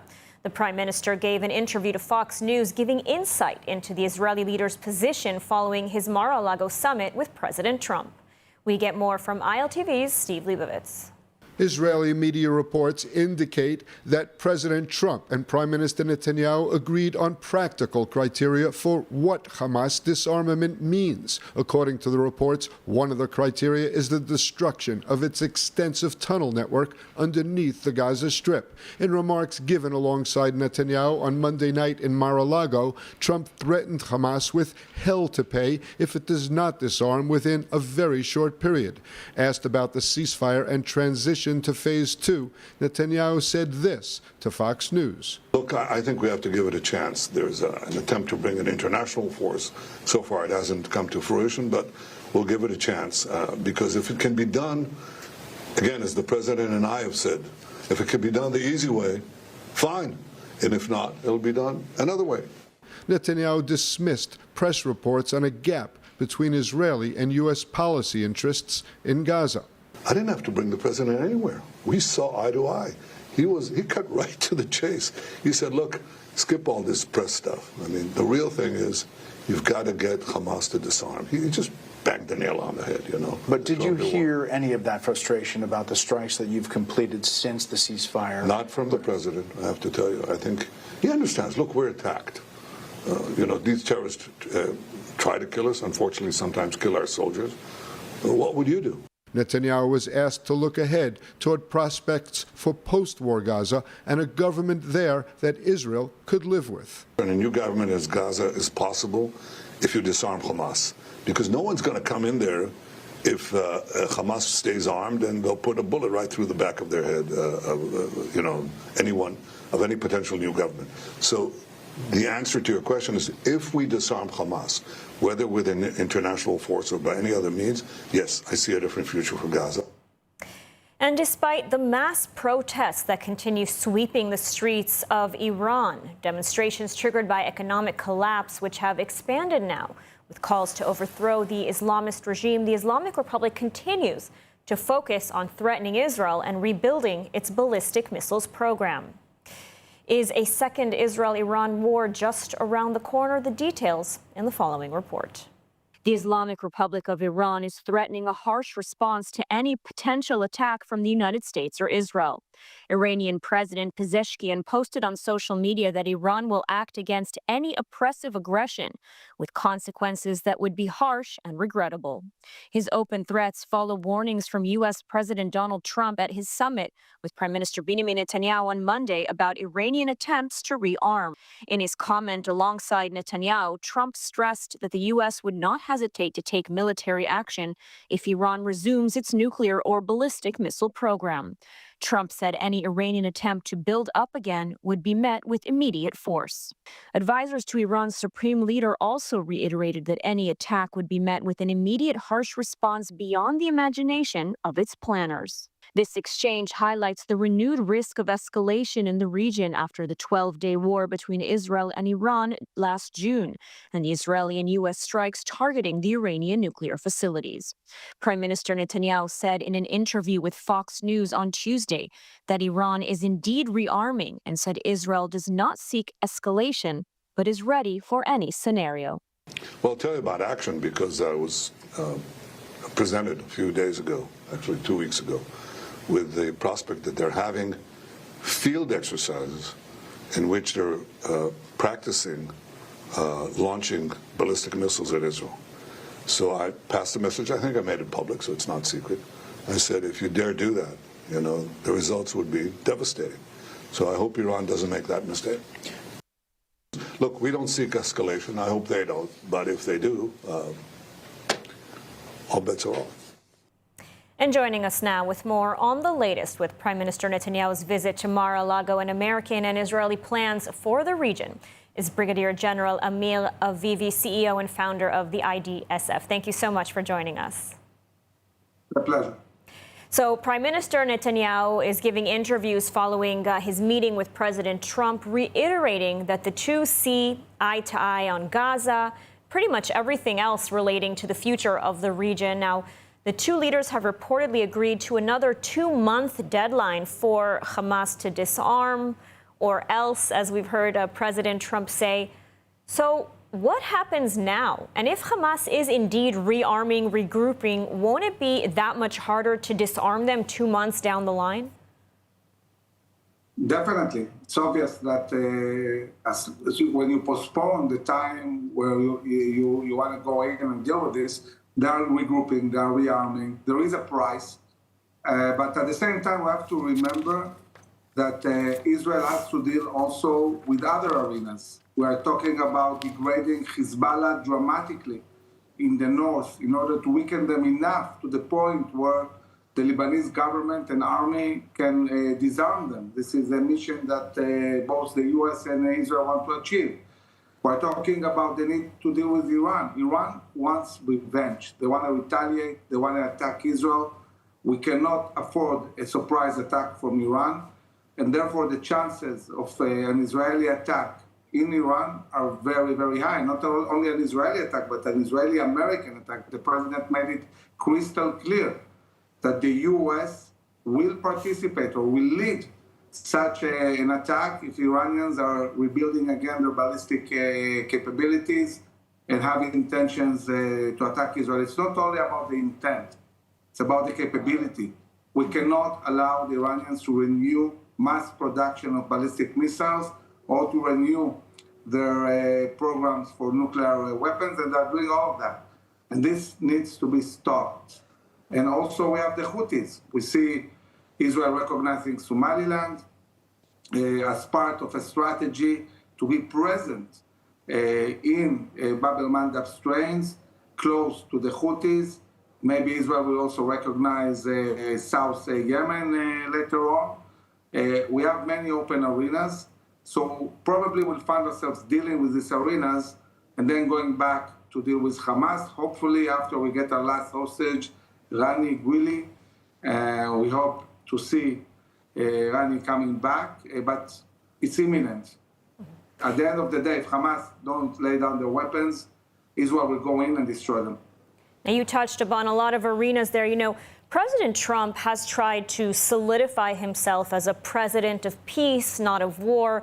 He inherited 2 wars, of course, but he is trying to bring some peace, some stability to the region. On the other hand, he understands the realities that Israel is facing with Hamas refusing to disarm, with Hezbollah rearming with Iran.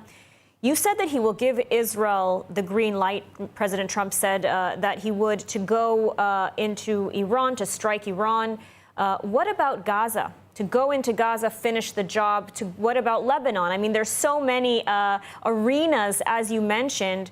Israel will likely be the one to have to tackle them all at the end of the day. And what role would the U.S. play in each of these arenas? Well, remember that when President Trump talks about peace, he talks about peace through strength. You cannot really have peace without winning the war. I think it's very clear that in order to move towards regional and global peace agreements, we need to win decisively on all fronts. We need to dismantle Hamas, demilitarize Gaza, dismantle Hezbollah. We need to make sure that Iran cannot rebuild itself and these capabilities that want to threaten not only the Middle East and Israel, but the whole globe. And we also need to deal with the Houthis. And I think that the plan overall is looking at the first third of the year, between January and April, to achieve all these missions and really win decisively the war, and from there to move to normalization, extending the Abraham Accords, building new routes of international trade that will connect India all the way to Cyprus and Greece and Europe through Israel. Israel will become the Singapore of the whole world. The energy will go to Israel. Many goods will go through Israeli ports.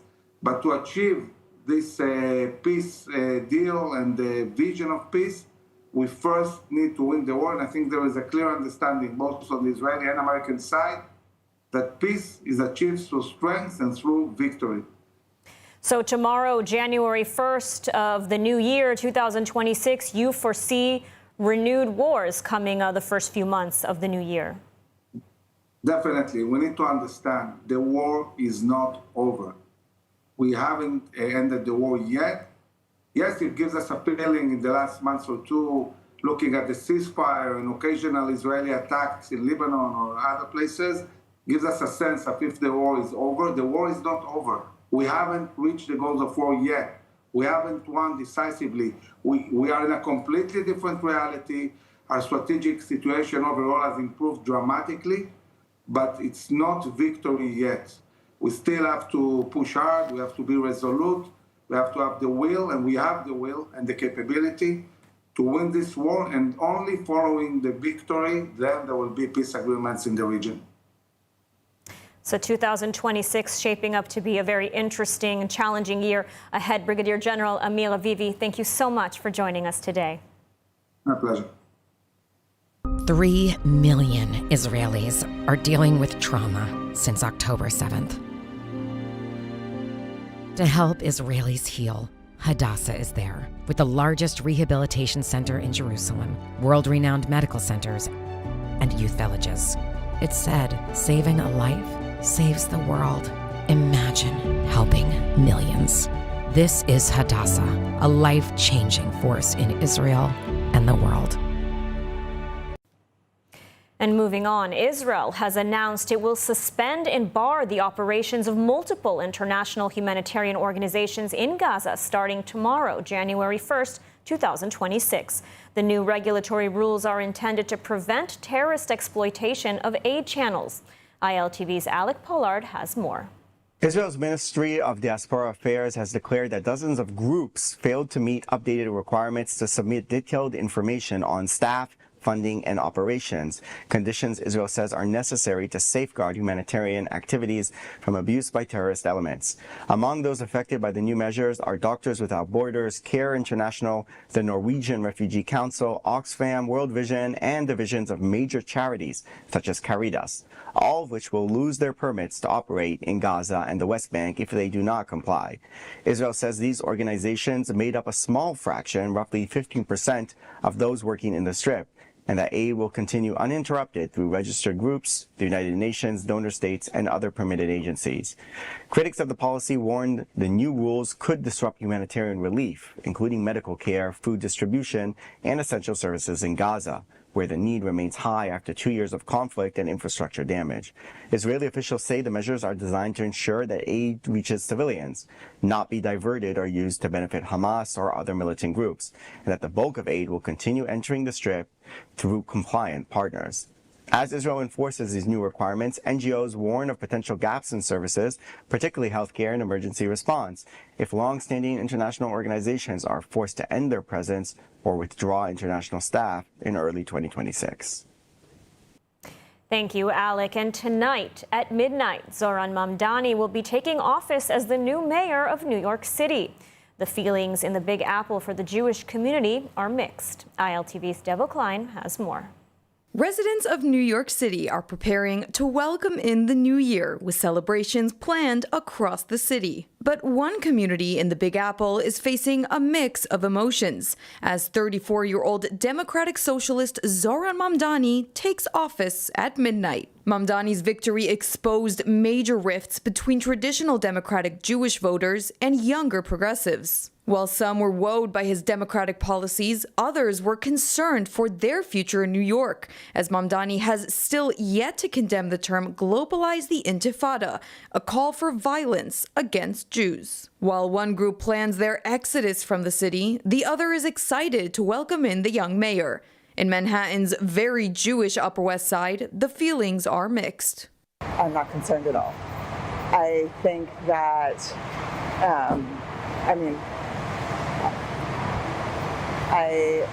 I think that from what I have seen, this is a mayor who is going to stand up for all New Yorkers. I think it's a little concerning, especially as an Orthodox Jew.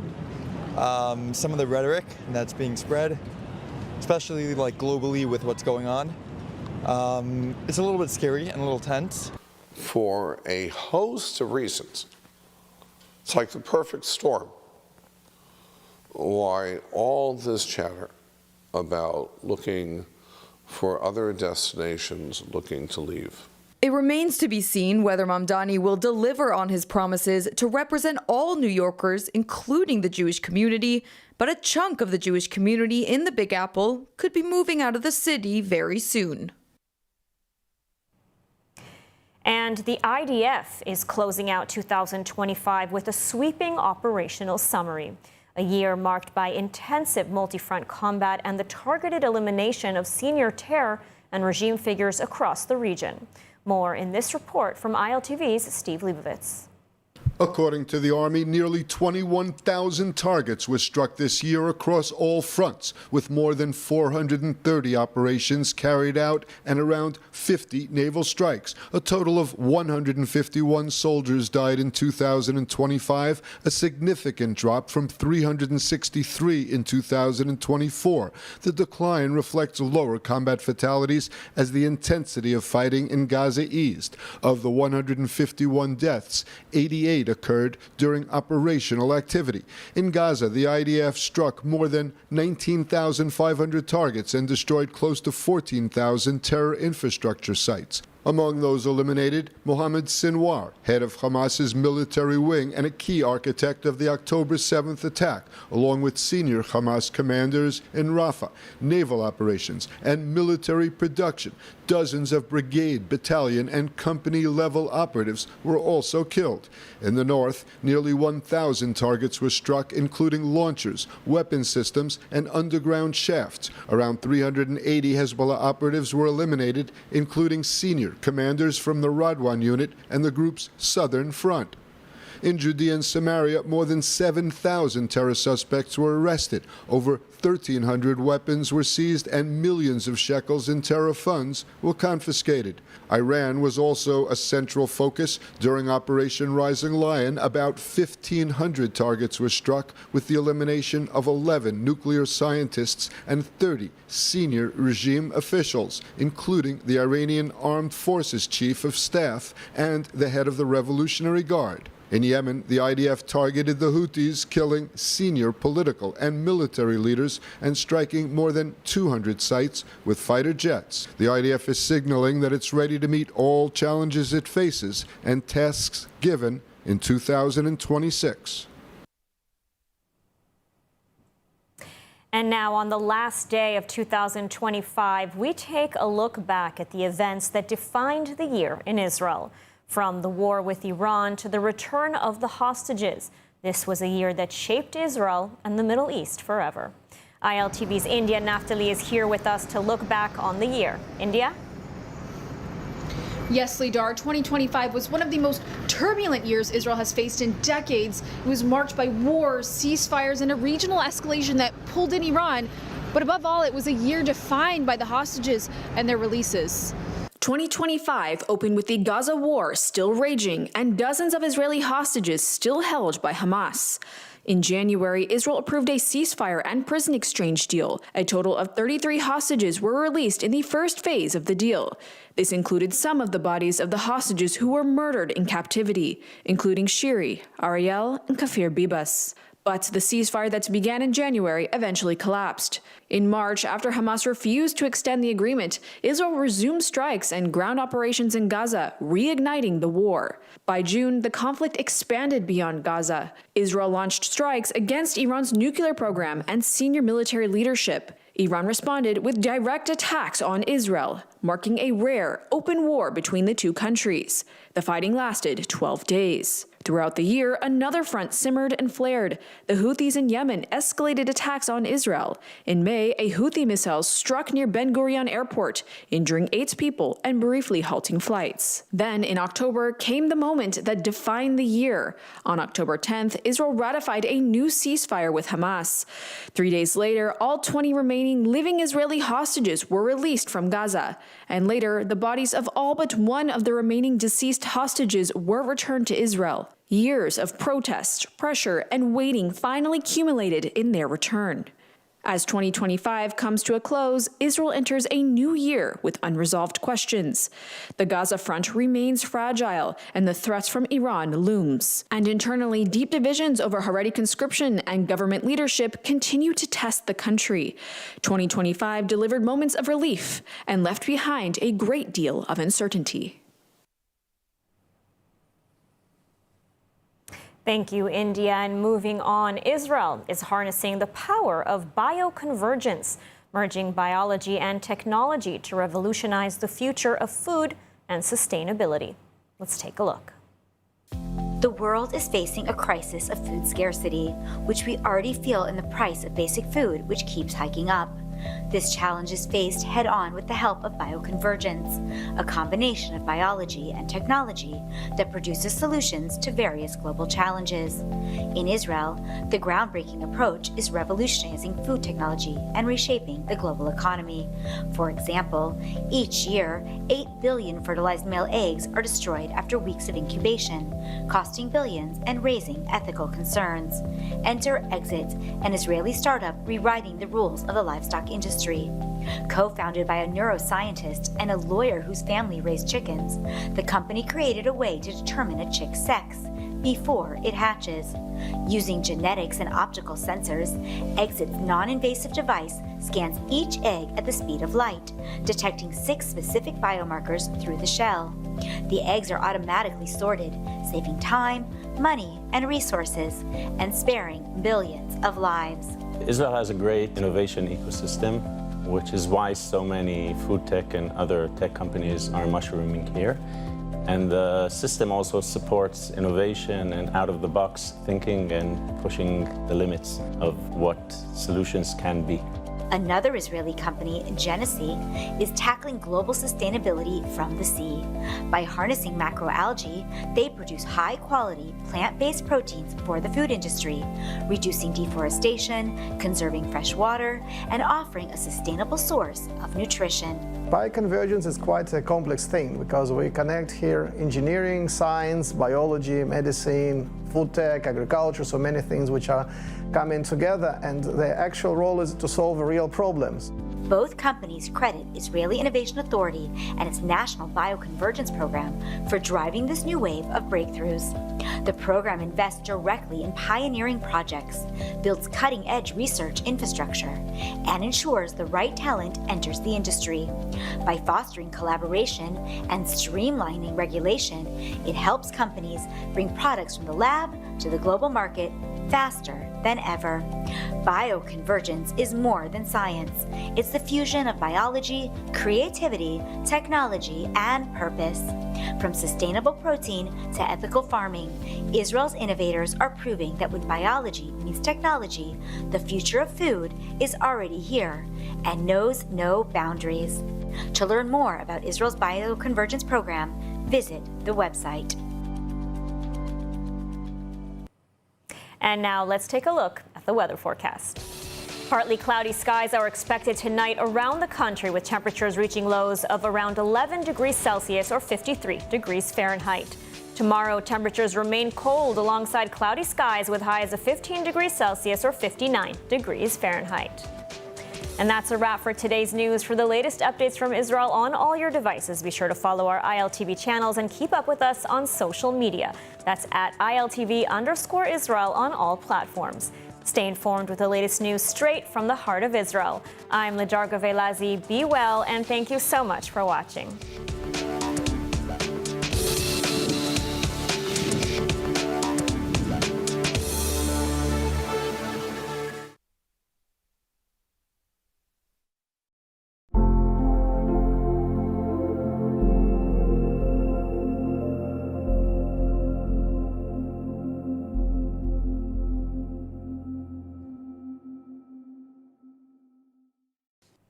And joining us now with more on the latest with Prime Minister Netanyahu's visit to Mar-a-Lago and American and Israeli plans for the region is Brigadier General Amir Avivi, CEO and founder of the IDSF. Thank you so much for joining us. A pleasure. So Prime Minister Netanyahu is giving interviews following his meeting with President Trump, reiterating that the two see eye to eye on Gaza, pretty much everything else relating to the future of the region. Now, the two leaders have reportedly agreed to another 2-month deadline for Hamas to disarm, or else, as we've heard President Trump say. So what happens now? And if Hamas is indeed rearming, regrouping, won't it be that much harder to disarm them 2 months down the line? Definitely. It's obvious that when you postpone the time where you want to go in and deal with this, they are regrouping, they are rearming. There is a price. But at the same time, we have to remember that Israel has to deal also with other arenas. We are talking about degrading Hezbollah dramatically in the north in order to weaken them enough to the point where the Lebanese government and army can disarm them. This is a mission that both the US and Israel want to achieve. We're talking about the need to deal with Iran. Iran wants revenge. They want to retaliate. They want to attack Israel. We cannot afford a surprise attack from Iran. And therefore, the chances of an Israeli attack in Iran are very, very high. Not only an Israeli attack, but an Israeli-American attack. The president made it crystal clear that the US will participate or will lead such an attack if Iranians are rebuilding again their ballistic capabilities and have intentions to attack Israel. It's not only about the intent, it's about the capability. We cannot allow the Iranians to renew mass production of ballistic missiles or to renew their programs for nuclear weapons, and they're doing all of that. And this needs to be stopped. And also we have the Houthis. We see Israel recognizing Somaliland as part of a strategy to be present in Bab el-Mandab strains, close to the Houthis. Maybe Israel will also recognize South Yemen later on. We have many open arenas, so probably we'll find ourselves dealing with these arenas and then going back to deal with Hamas, hopefully after we get our last hostage, Rani Gwili. We hope to see Rani coming back, but it's imminent. At the end of the day, if Hamas don't lay down their weapons, Israel will go in and destroy them. Now, you touched upon a lot of arenas there. You know, President Trump has tried to solidify himself as a president of peace, not of war. He inherited 2 wars, of course, but he is trying to bring some peace, some stability to the region. On the other hand, he understands the realities that Israel is facing with Hamas refusing to disarm, with Hezbollah rearming with Iran. You said that he will give Israel the green light. President Trump said that he would to go into Iran, to strike Iran. What about Gaza? To go into Gaza, finish the job. What about Lebanon? I mean, there's so many arenas, as you mentioned. Israel will likely be the one to have to tackle them all at the end of the day. And what role would the U.S. play in each of these arenas? Remember that when President Trump talks about peace, he talks about peace through strength. You cannot really have peace without winning the war. I think it's very clear that in order to move towards regional and global peace agreements, we need to win decisively on all fronts. We need to dismantle Hamas, demilitarize Gaza, dismantle Hezbollah, We need to make sure that Iran cannot rebuild itself and these capabilities that want to threaten not only the Middle East and Israel, but the whole globe. And we also need to deal with the Houthis. And I think that the plan overall is looking at the first third of the year, between January and April, to achieve all these missions and really win decisively the war. And from there to move to normalization, extending the Abraham Accords, building new routes of international trade that will connect India all the way to Cyprus and Greece and Europe through Israel. Israel will become the Singapore of the whole world. The energy will go to Israel. Many goods will go through Israeli ports. But to achieve this peace deal and the vision of peace, we first need to win the war. And I think there is a clear understanding, both on the Israeli and American side, that peace is achieved through strength and through victory. So tomorrow, January 1st of the new year, 2026, you foresee renewed wars coming the first few months of the new year? Definitely. We need to understand the war is not over. We haven't ended the war yet. Yes, it gives us a feeling in the last month or two, looking at the ceasefire and occasional Israeli attacks in Lebanon or other places, gives us a sense of if the war is over. The war is not over. We haven't reached the goals of war yet. We haven't won decisively. We are in a completely different reality. Our strategic situation overall has improved dramatically, but it's not victory yet. We still have to push hard. We have to be resolute. We have to have the will, and we have the will and the capability to win this war. And only following the victory, then there will be peace agreements in the region. So 2026 shaping up to be a very interesting and challenging year ahead. Brigadier General Amir Avivi, thank you so much for joining us today. My pleasure.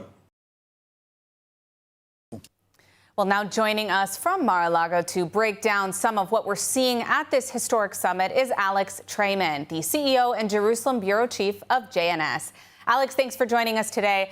I'd love to start by getting your thoughts on President Trump's comments regarding phase 2 of the Gaza deal. From afar, it certainly seems more positive than some anticipated for Israel, given the problematic challenge of Hamas flatly refusing to disarm, no?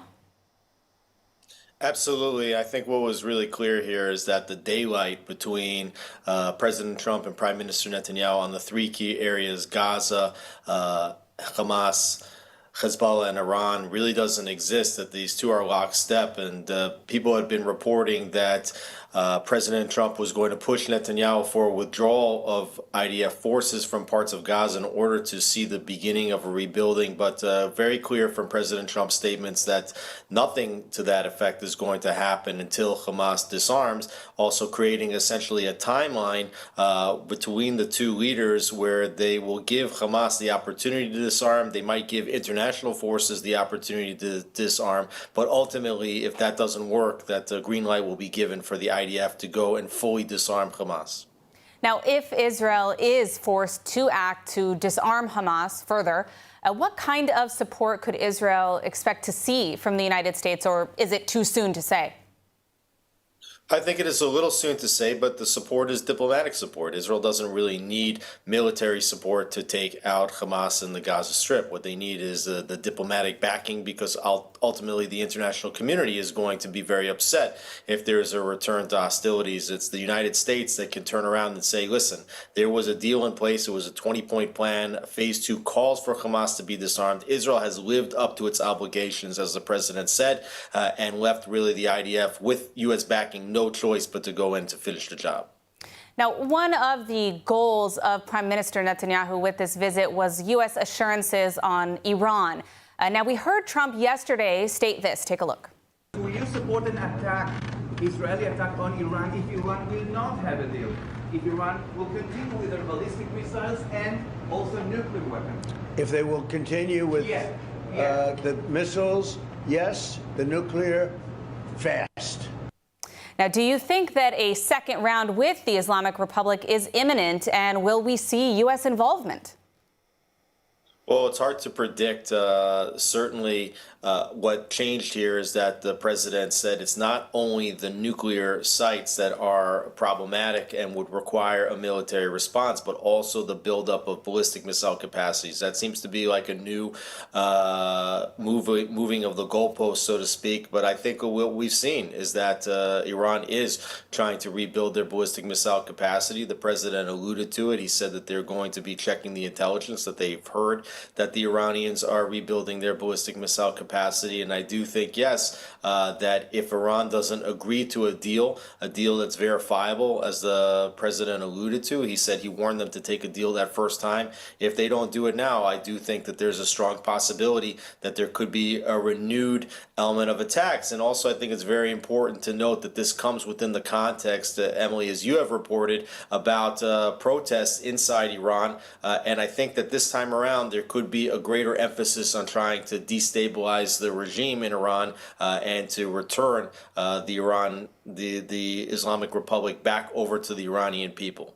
Well, we did hear some comments from President Trump about regime change, not, of course, supporting that explicitly, but stating that if there was to be a smooth transition, it wouldn't be something that he's opposed to. I want to circle back to Gaza just for a minute, because it's one of the key sticking points between Israel and the U.S. that we've seen, and that is that international coalition that is supposedly going to be overseeing Gaza, at least in the short term, and may or may not have any role in disarming Hamas. What do we know thus far? We saw in this summit that Trump made comments about several dozen countries that were prepared to join this force. This is the first that we're hearing about some of these countries. And of course, we've also heard a lot of opposition from Israel when it comes to Qatari forces, possibly Turkish forces. What progress has been made on that front, if any? Well, I think that you're right that the main sticking point here is Turkey. Of all of the countries, and Turkey very aggressive in its desire to put troops inside Gaza, and that's a red line for Israel. It's problematic because as one of the questions was given to President Trump, President Erdogan of Turkey is referred to Netanyahu and Israel as Nazis, and meanwhile President Trump refers to Erdogan as an ally. It remains to be seen who's willing to put troops on the ground. Marco Rubio had said just about 10 days ago that he didn't know yet what would be the full mandate of the International Stabilization Force, whether they would take on the role of actually disarming Hamas. And right now, I think that the overall view is that the only force that can disarm Hamas ultimately is the IDF. All right, well, we are out of time, but I want to thank you for joining us, as always, Alex Trayman from JNS. Thanks for having me. And joining me now to discuss this pivotal moment and meeting is former ambassador to the U.S. and chairman of Silver Road Capital Group, Danny Ayalon. Thank you, Danny, for joining. Shalom, Sivan. Good to be with you. Shalom. Danny, what is Netanyahu's top objective going into the meeting with President Trump right as we speak? What does he need to walk away with tonight?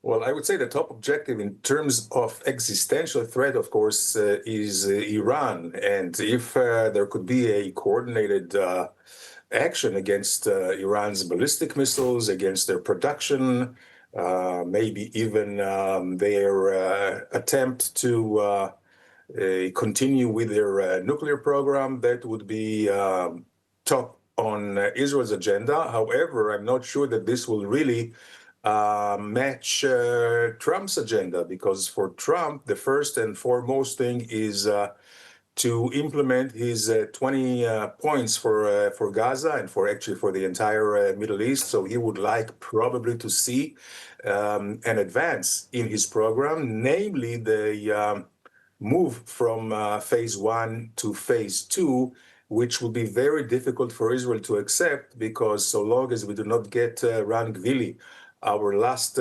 hostage, that does not correspond with the plan. And secondly, we must see a real, I would say, feasible and actionable plan to dismantle Hamas. If we do not see these 2 points, then it will be very difficult to move forward.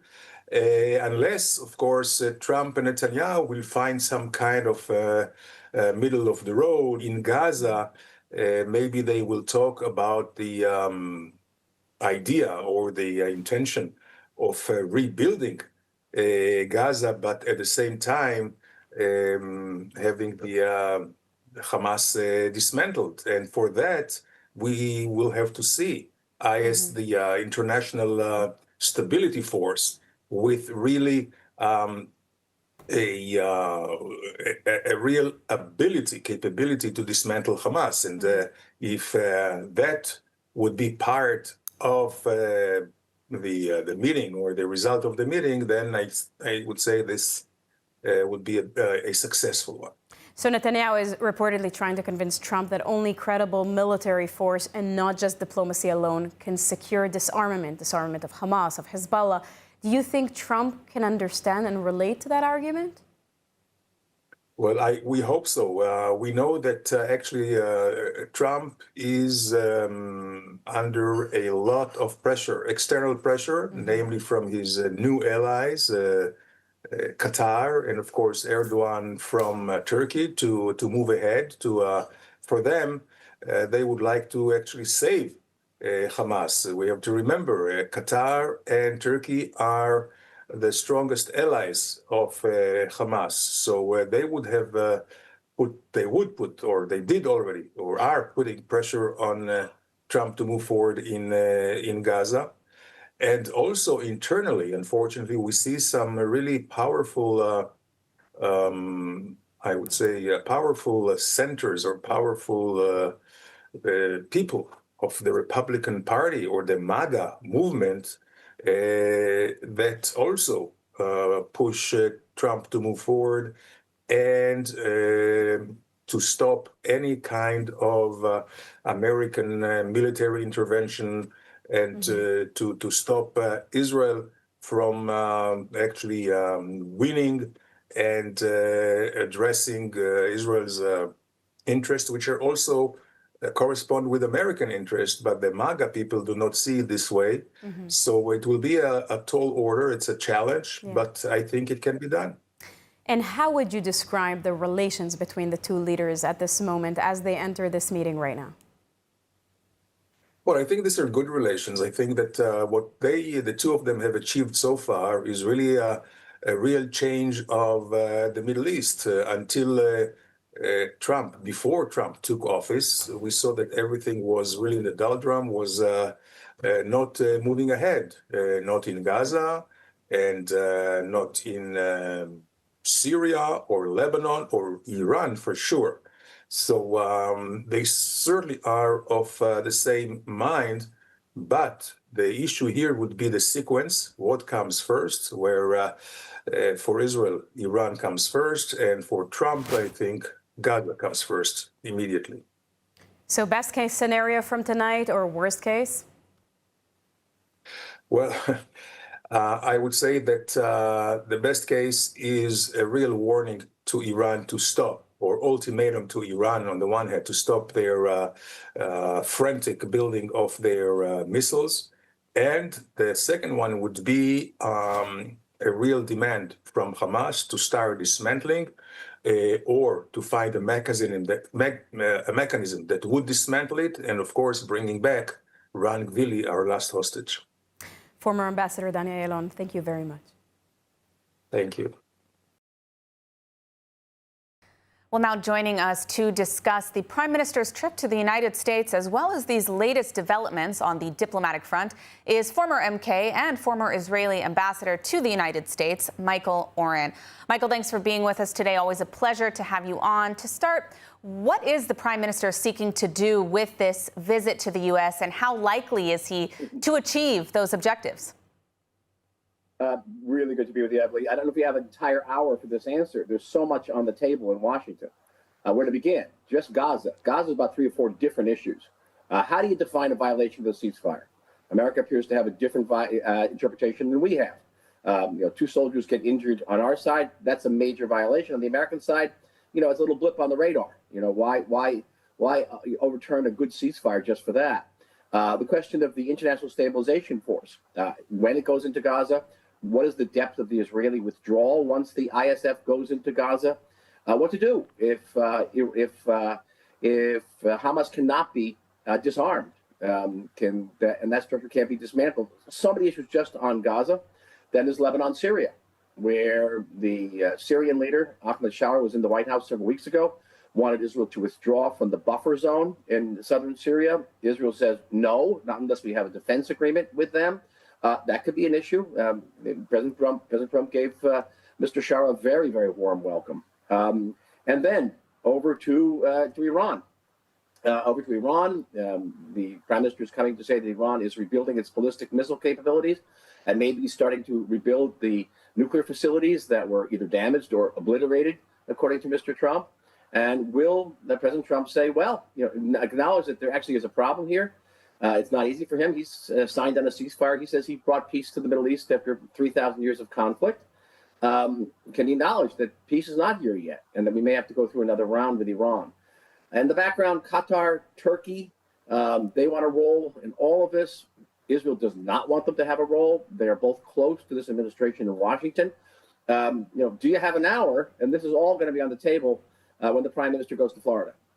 Well, now you mentioned briefly Lebanon, but I do want to ask a bit more about that because we've seen ongoing strikes targeting Hezbollah infrastructure as well as leadership in Lebanon just this past week, despite the ceasefire. And it does seem that even with the Lebanese government's desire or perceived desire to disarm Hezbollah, making that happen seems to be a different story. Now, we're right up against that deadline of January 1st that the Trump administration set for disarming Hezbollah. In the event that Israel is forced to conduct operations, how do you think the Trump administration will respond to what we see in Lebanon? Well, it's actually, maybe ironically, it's on the Lebanese front where we have the most open support from the Trump administration. A complete green light up till now.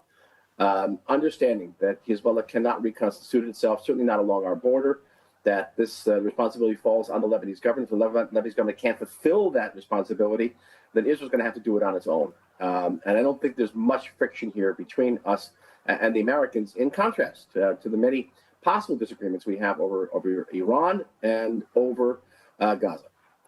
Now, I do want to ask about these diplomatic moves with Somaliland, With this recognition, I mean, why and why now? What is that diplomatic significance of the recognition of the state of Somaliland? Well, first of all, why not?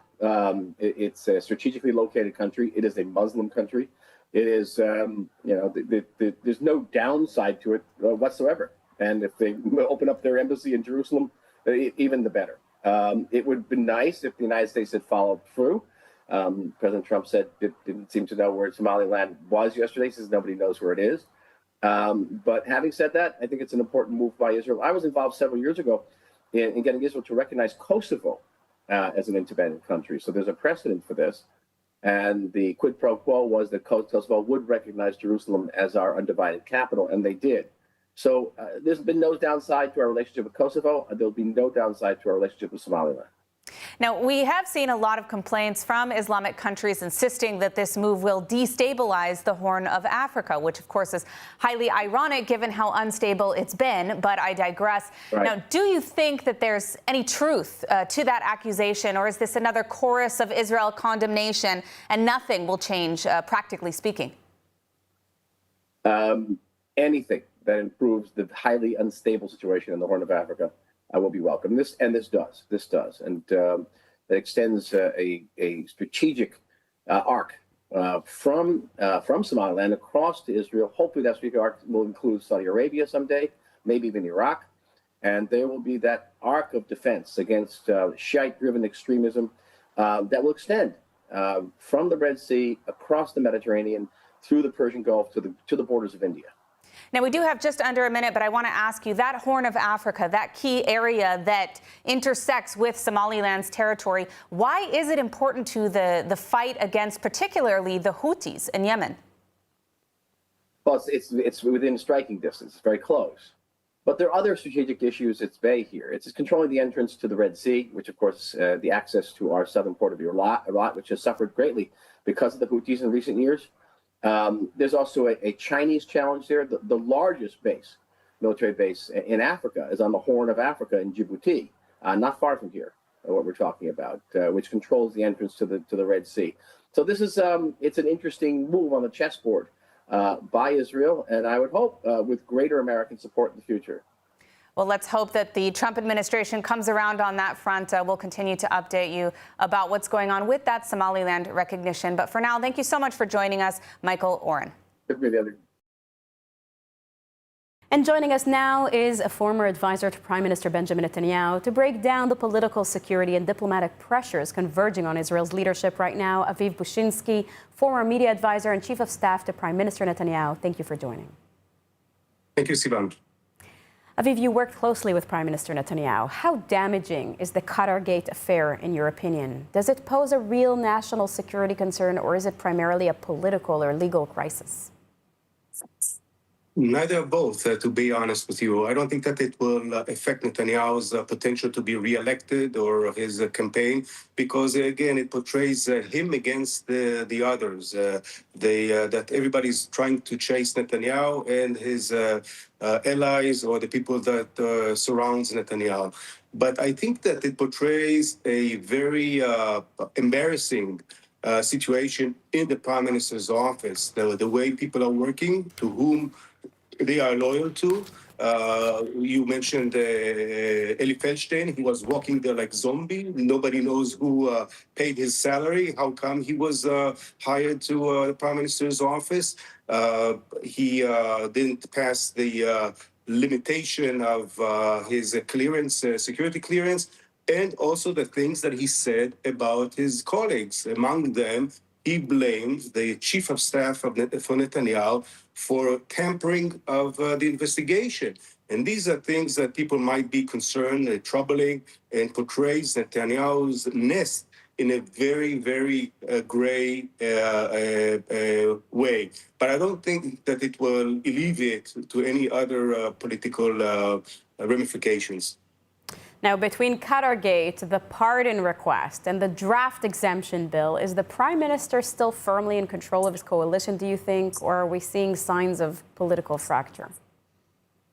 I see some signs. You know what? I can even mention his number one envoy and the most trustworthy guy in his inner cabinet, if I can say, whom I know and whom I work with, Ron Dermer, that he disappeared.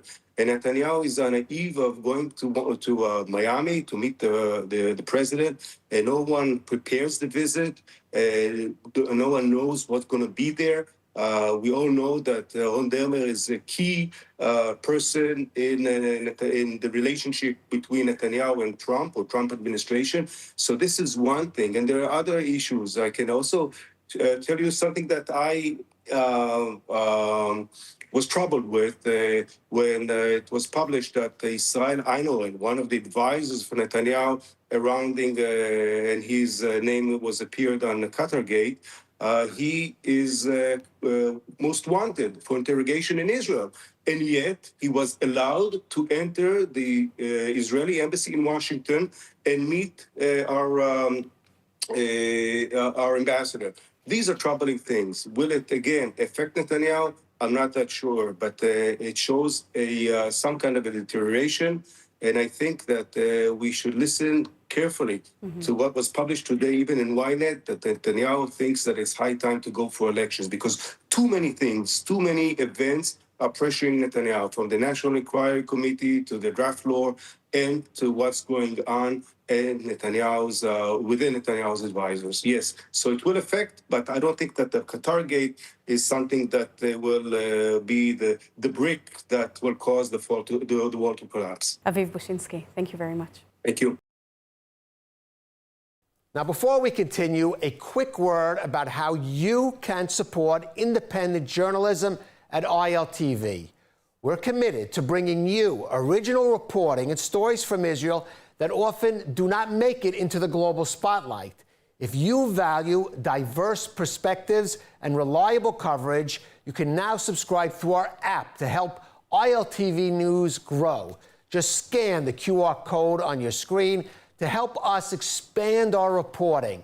Continue delivering the kind of journalism that informs, challenges, and connects. Your subscription helps us do more than report the news. It helps us ensure that stories from the region are told with depth, integrity, and clarity. With your support, we can continue building a space for journalism that informs, connects, and inspires.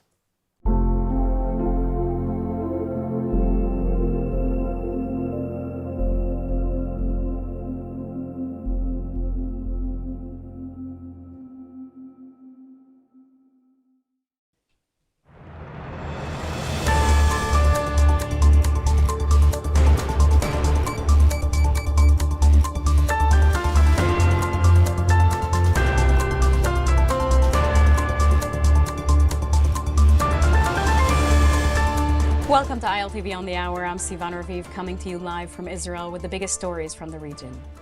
The IDF Chief of Staff, Lieutenant General Eyal Zamir, today conducted a field tour in southern Gaza, meeting with commanders and troops on the front lines. Zamir praised the forces for their offensive operations against Hamas violations and stressed the need for constant alertness, direct engagement, and readiness to protect Israeli civilians. The Chief of Staff said that in 2025, the IDF achieved unprecedented successes, delivering a severe blow to Hamas, destroying its frontline units, removing the October 7th level threat, and returning all of the living hostages home. Looking towards 2026, Zamir vowed to fully disarm Hamas and all terror groups. "We will not allow Hamas to rebuild its power," he said, adding that Israel has established a new security border in Gaza and will act at any opportunity to further weaken the terror organization. Israeli forces have launched a large-scale operation in Judea and Samaria, targeting refugee camps used as hubs for Palestinian terror activity. Bulldozers moved into Nur Shams near Nablus, demolishing 25 structures as part of a push to dismantle terrorist networks in northern Samaria. The IDF says the operation aims to improve access and curb attack plots following similar actions in Tulkarem and Jenin. Defense Minister Israel Katz warned commanders to prepare for a potential October 7th style attacks on Jewish communities, calling for expanded control of additional camps, noting a sharp drop in terror activity since operations began earlier this year. Israeli Prime Minister Benjamin Netanyahu met in Florida with leaders of the evangelical community, praising their long-standing support for Israel and for Judeo-Christian values. He said the Jewish state would not have been re-established without American Christian backing, calling the partnership enormous and unmatched. On security, Netanyahu noted that Israel has fought a 7-front war and now faces an 8th front, the battle for hearts and minds in the West, especially among young people. He stressed this is a shared struggle for Judeo-Christian civilization, saying terrorism must be confronted and defeated, not excused. Let's take a listen. We've fought, as you know, a 7-front war, and we've come out in many ways victorious. But there's an 8th front, and that's the front for the hearts and minds of people, especially young people in the West. And for me, especially in the United States, and for me, especially on the conservative wing of the United States. And I think it's not just Israel's battle. I think it's our common Judeo-Christian civilizational battle. And I think we have to engage in that battle as forcefully, with as much resolution as we engage the other 7 fronts. I think it affects not only Israel, it affects America, it affects our alliance, it affects the future of Western civilization. And widespread protests are rocking Iran as a collapsing economy drives public anger to new levels. The Iranian rial has plunged to record lows against the dollar, sending food prices soaring and triggering strikes in Tehran's Grand Bazaar and demonstrations in cities including Isfahan, Shiraz, and Mashhad. Protesters are chanting against government mismanagement, some even calling for the end of the regime, as security forces respond with tear gas. In Israel, officials are watching closely but staying publicly silent, fearing Iran may blame Israel to deflect from its internal crisis. One senior official says it's too early to know where this will lead. Clouds of smoke were seen rising over southern Lebanon after Israeli airstrikes just as the New Year deadline for Hezbollah's disarmament expired. Israel has urged Lebanon to implement the 2024 ceasefire agreement and disarm Hezbollah, warning it will act as necessary if no steps are taken.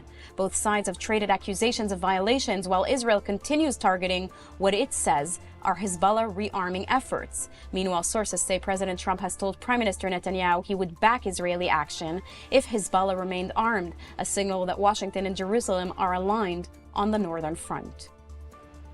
And Australia rang in the new year with a moving national tribute to the victims of the Bondi Beach Hanukkah terror attack. During New Year's Eve events, crowds across the country observed a minute of silence with the Sydney Harbour Bridge lit up with a menorah and the words peace and unity.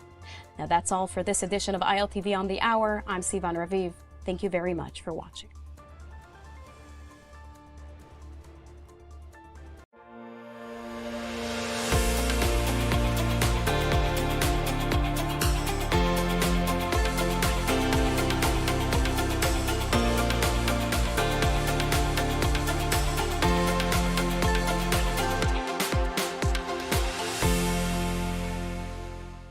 Three million Israelis are dealing with trauma since October 7th.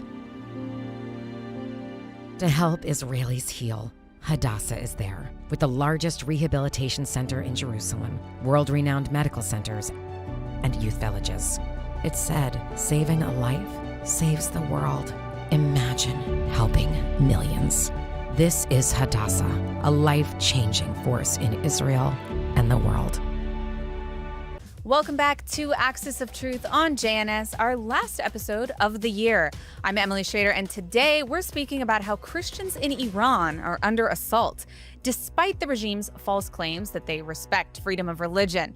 We'll also expose a scandal in Italy of charities for Palestinians, in fact being charities for Hamas. Plus, I'll sit down with Middle East expert Lisa Daftari to discuss the regional tensions and what we can expect to see in the coming months from both the U.S. and Israel. But first, I want to take us back to something that we discussed last week that I believe really needs to be addressed.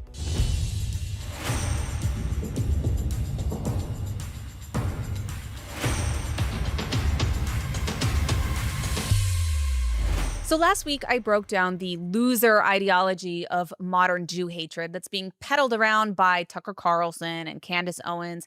But in her latest rant, Candace spread yet another libel that's been used for years now to drive a wedge between two historically oppressed minority groups in America that, frankly, have always been on the same side, the blacks and the Jews. Take a look. Wake up and learn the true history of slavery, because that wasn't exactly a white men sport, okay? Jewish people were the ones that were trading us. Jewish people were in control of the slave trade. They've buried a lot of it, but it's there, and you can find it.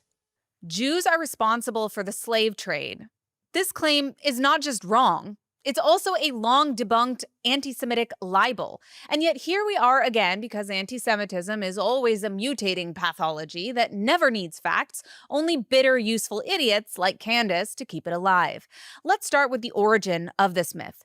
The idea that Jews ran or profited from the transatlantic slave trade doesn't come from serious historians. It comes from openly anti-Semitic movements like the Black Hebrew Israelites and the Nation of Islam. Both are violently anti-Semitic, and both push this lie as a way to deflect responsibility and justify Jew hatred. Mainstream historians have repeatedly shown that Jews were a tiny, tiny fraction of slave owners in the Americas. In colonial America, Jews made up less than 1% of the population and owned far less than 1% of slaves. In places like South Carolina and Virginia, the slave economy was dominated by Christian European landowners and plantation elites. There is no evidence whatsoever of Jewish control over shipping, finance, or plantation systems. None. Even the most comprehensive database on the transatlantic slave trade, the Transatlantic Slave Trade Database itself, confirms this. The major slave trading powers were Portugal, Spain, Britain, France, and the Netherlands. The operators were state-backed trading companies and Christian merchant elites. In fact, Jews were mostly excluded from these guilds and companies due to anti-Semitic restrictions and laws.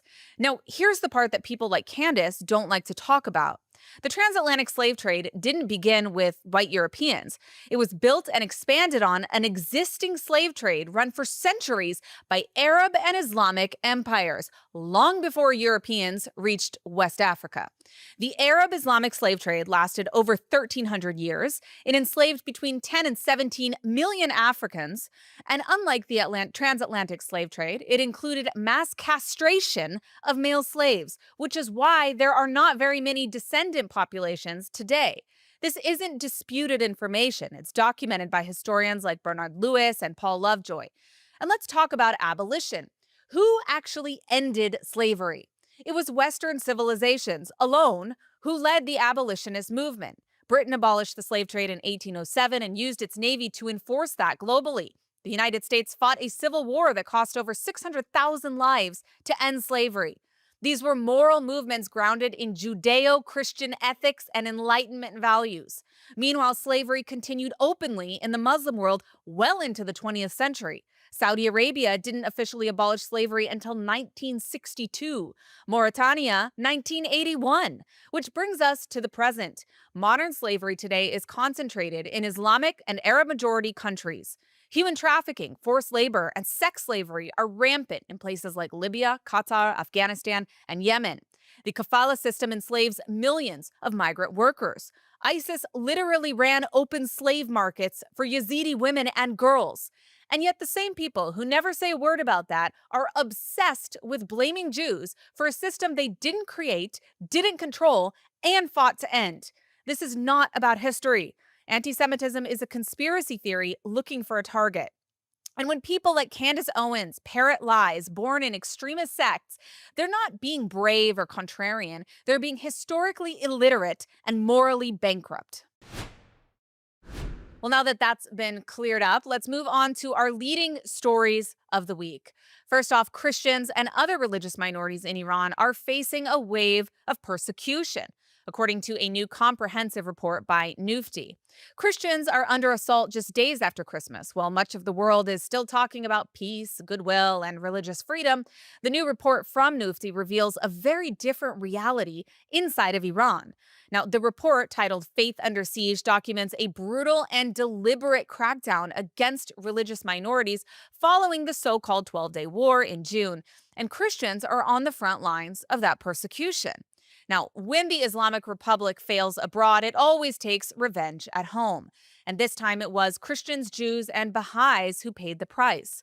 More than 21,000 people were arrested overall, but Christians were specifically targeted through coordinated raids, arrests, and fabricated espionage charges.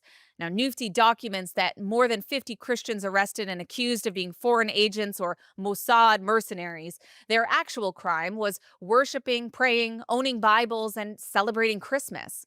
The report exposes the regime's lie of religious tolerance. While Iran claims to protect historic Armenian and Assyrian communities, even those Christians live under constant surveillance and discrimination.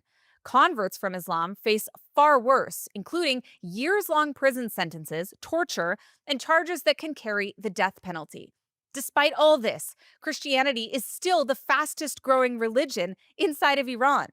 We're talking about women who are sentenced to 17 years in prison for hosting house churches, men sentenced to 10 years for sharing the gospel in Persian, homes raided in the middle of the night with Bibles confiscated, electronics seized, and entire families terrorized.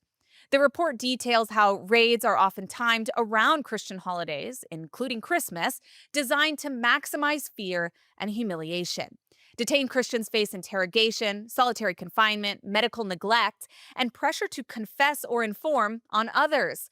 And this is all happening while the regime continues to sell a fake image of tolerance to the West, pointing to a church here or a synagogue there for foreign cameras, while systematically crushing real religious life behind closed doors. And Christians aren't alone. Jews have been arrested for online activity deemed too Zionist. Baha'is accused constantly of espionage simply for their faith. Different communities, same playbook. Right after Christmas, this report is a sobering reminder that in Iran, faith itself is treated as a threat, and belief is met with handcuffs, prison cells, and silence. Now, on to our next story. Have you been targeted by those ads to support the children of Gaza with these sad, disheveled looking Palestinian children? Well, if you donated in Italy, your money may have just gone to Hamas directly. In the midst of ongoing global debates about the war in Gaza, Italian authorities have revealed a massive Palestinian terror financing network using charities as cover to funnel millions to Hamas.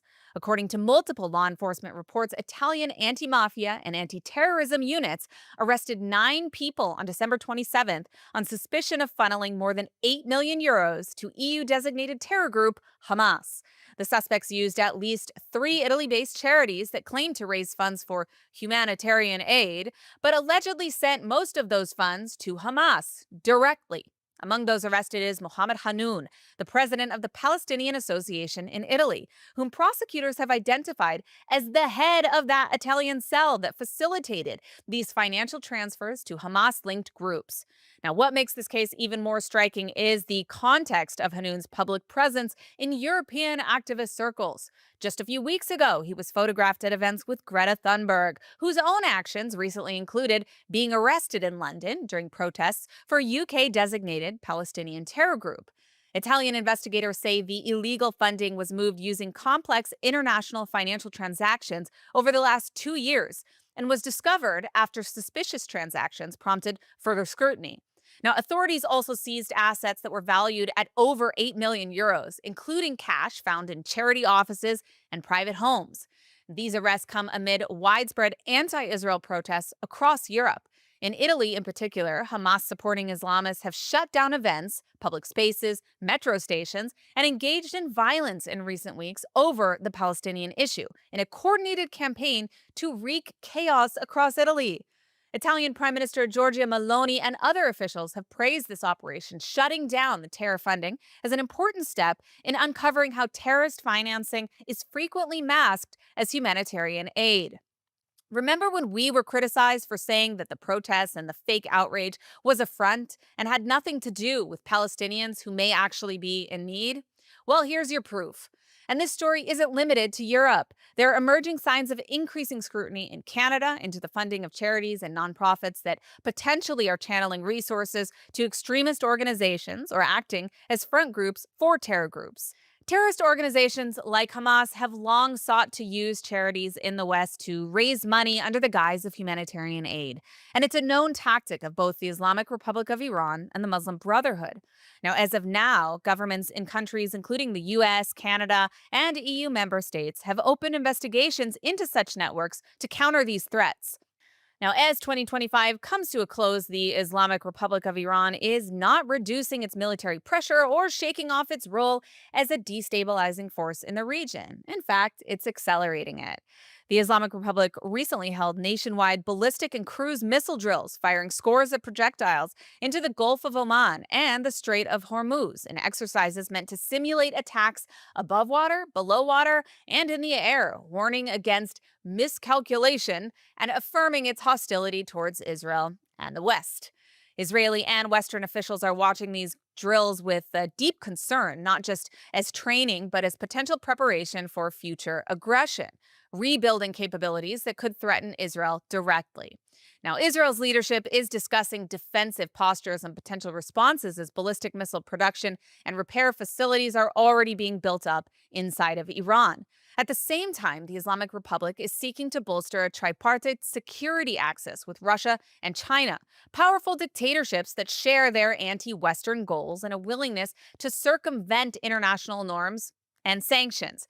Now, this partnership includes joint naval drills off the coast of Iran and in the Indian Ocean and warship deployments to BRICS maritime exercises in South Africa that are meant to project power and challenge U.S. and Western naval presence. But the Marine Security Belt exercises with China and Russia aren't just symbolic. They symbol a geopolitical shift where the Islamic Republic is embracing a network of autocratic states to undermine Western alliances and reduce its own isolation.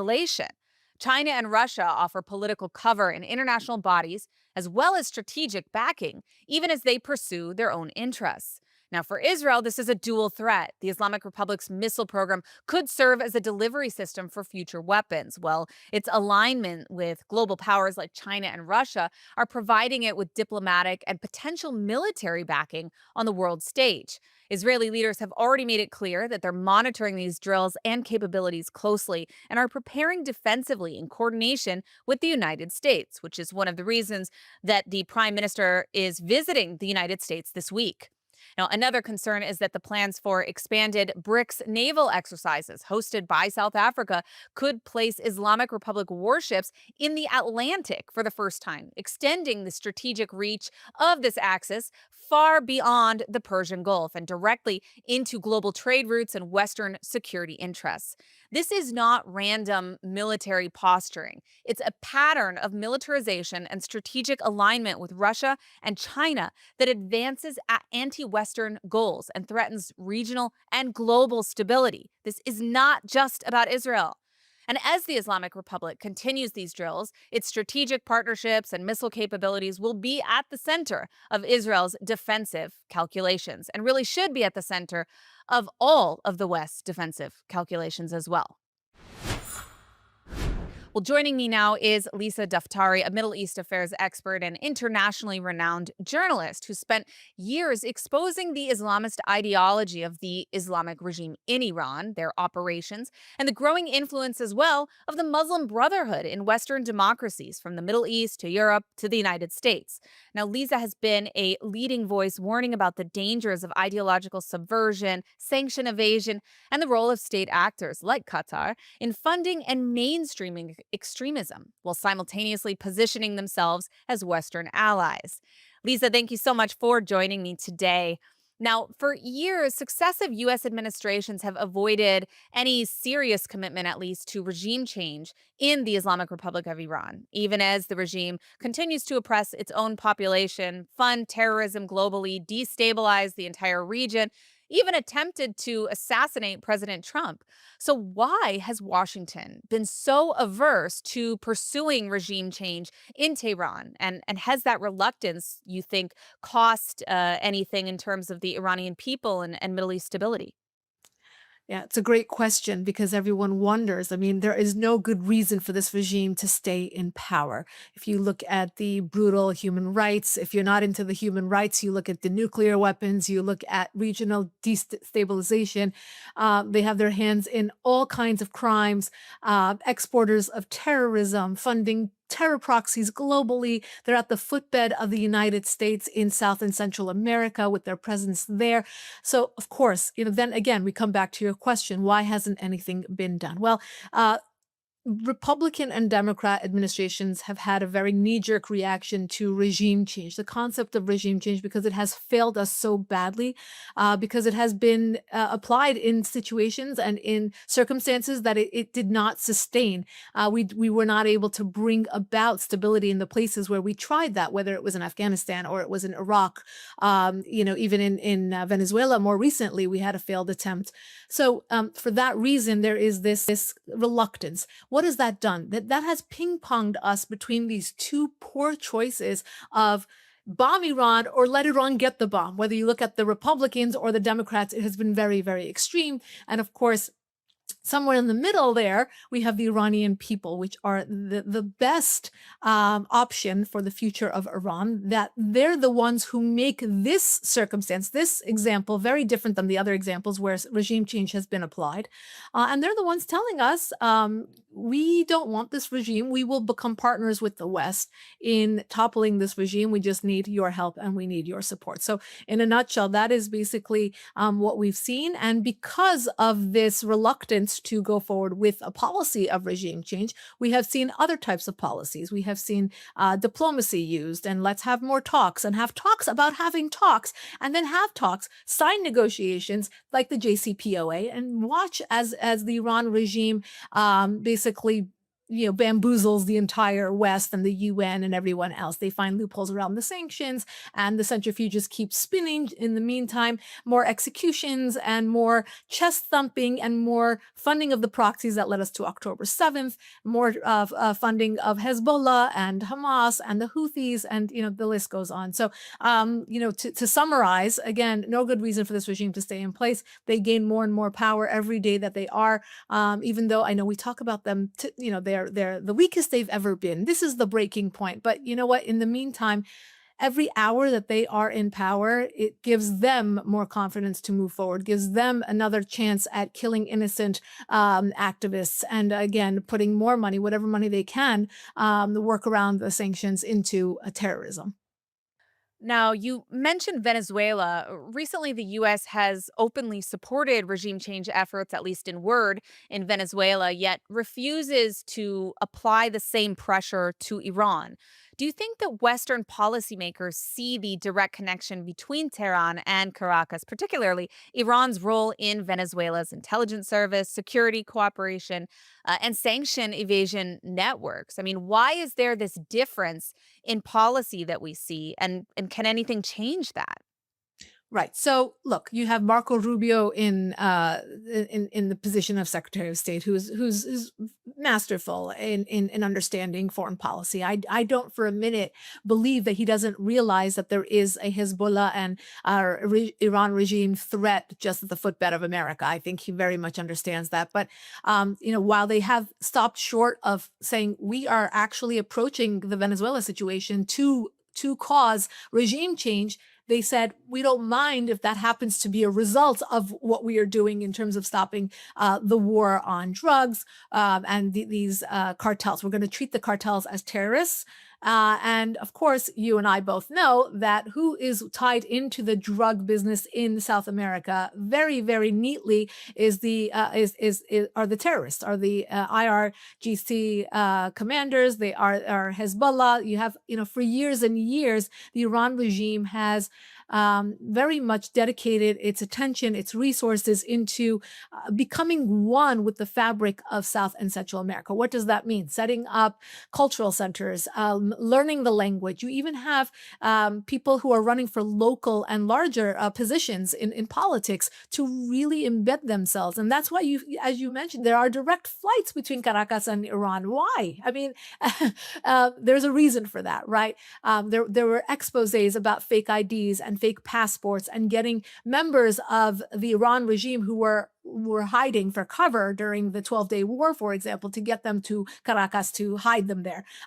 There are so many of these exposés, but to summarize, this is somewhere where a lot of the attention is put. And why has the United States administration been more keen on making regime change in Venezuela and not Iran? Well, I do think that they see this as a domino effect. And if they are able to, kind of diminish or at least begin to show signs of deterrence in our own hemisphere, that will trickle down into the Middle East as well. And I don't think that's a poor gamble in this case. Now, just as a follow-up, do you think that is an informational problem on the American front and in the general public?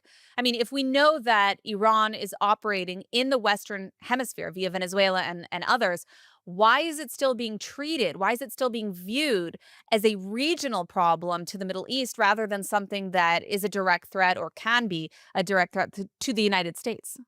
Yeah, this is, oh my gosh, how much time do we have? I mean, this is something that we've known for many, many years, that there is poor education here in the United States when it comes to foreign policy. And I say that as a neutral statement. Now, if you move more closely towards the last 2 decades, there have been informational propaganda campaigns to control that narrative and to control that. So you already have, let's build this up, the narrative up. You already have a poor base. You have a poor foundation where, kids are not taught geography well. They're not taught current events well. News is looked at as a very opinion-based, biased, sport, really. Depending on what network you keep going to, you keep hearing the same stories and same narratives being pushed. And again, I'll go back to the last layer, which is, of course, our adversaries taking advantage of this vulnerability have controlled that narrative. So whether it's in K through 12 talking points, we have that here in Los Angeles, for example, where K through 12, the teachers' talking points on the October 7th war, for example, were being manipulated.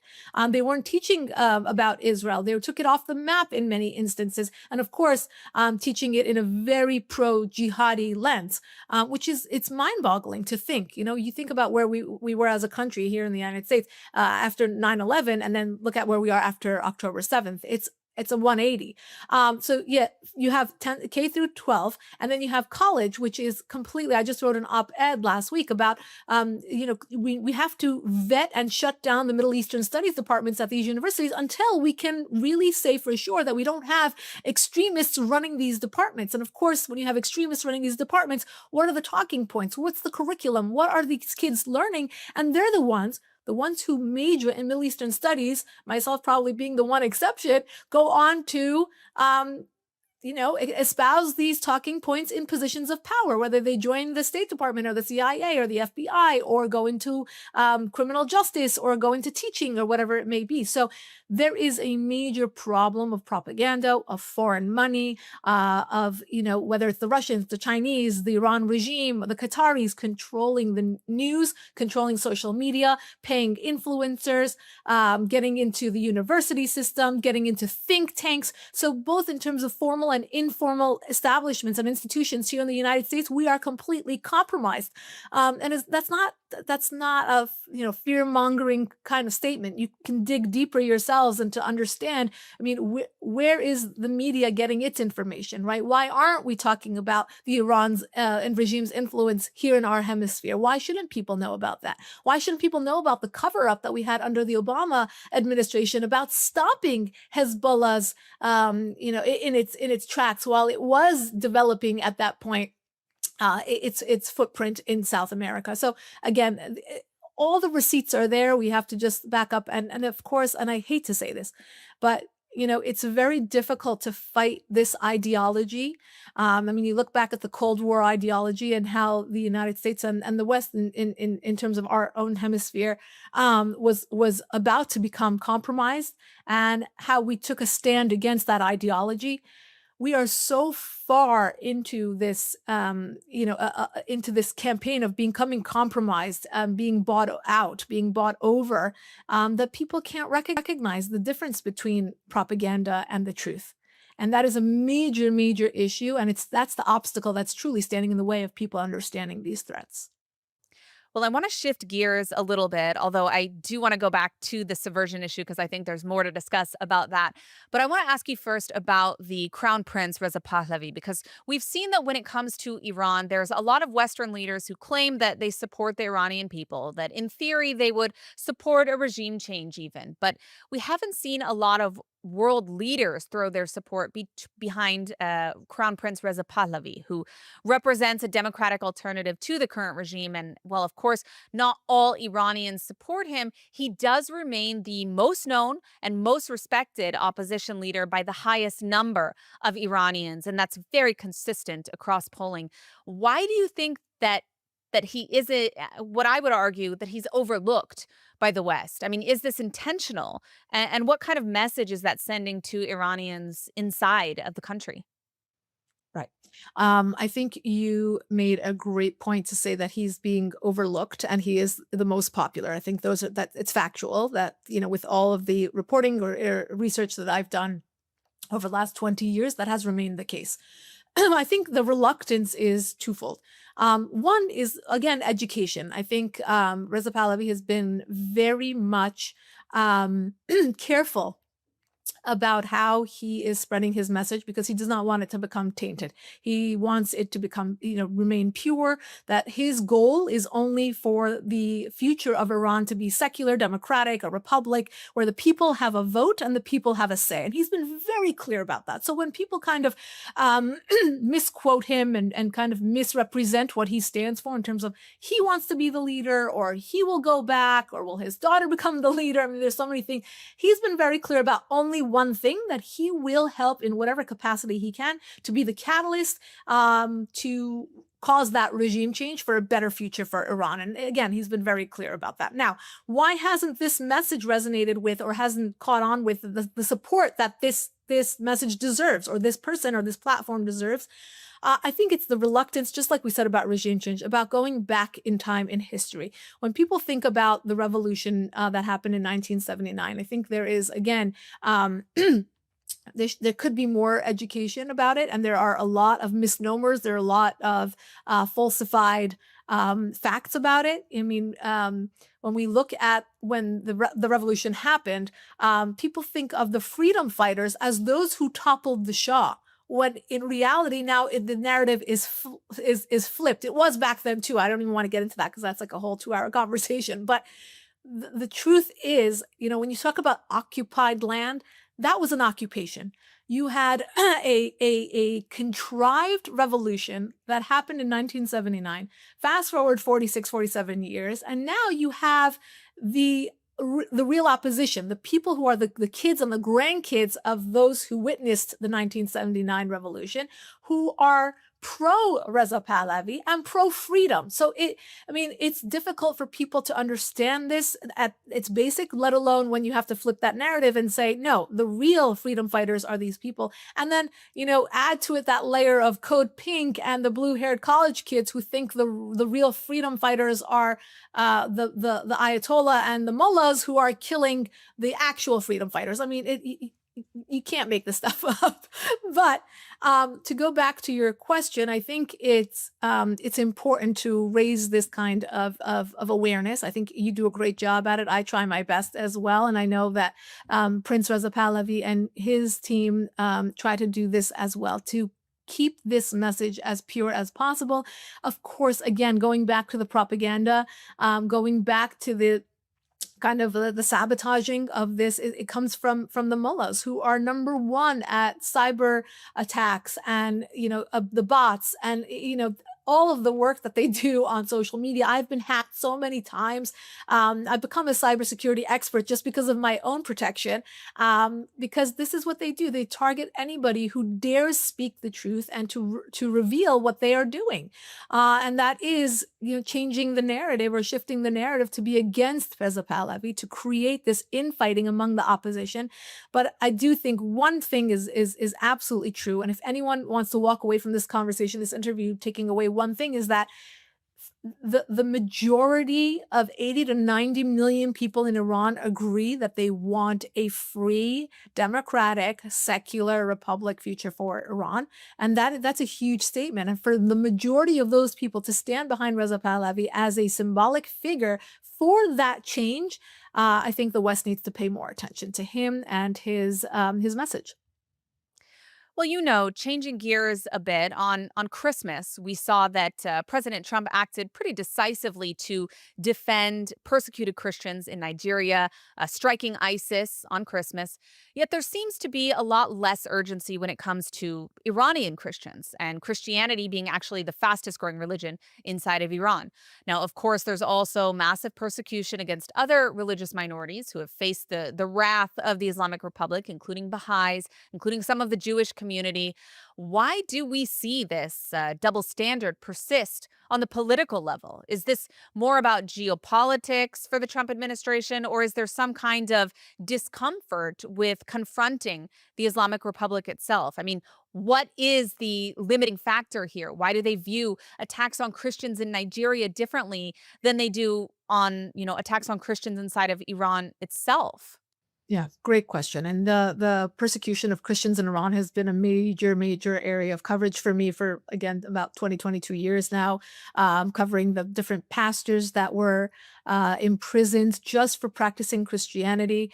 If you don't know, if you are an Assyrian or a Christian Armenian living in Iran, then you are able to practice, but not openly.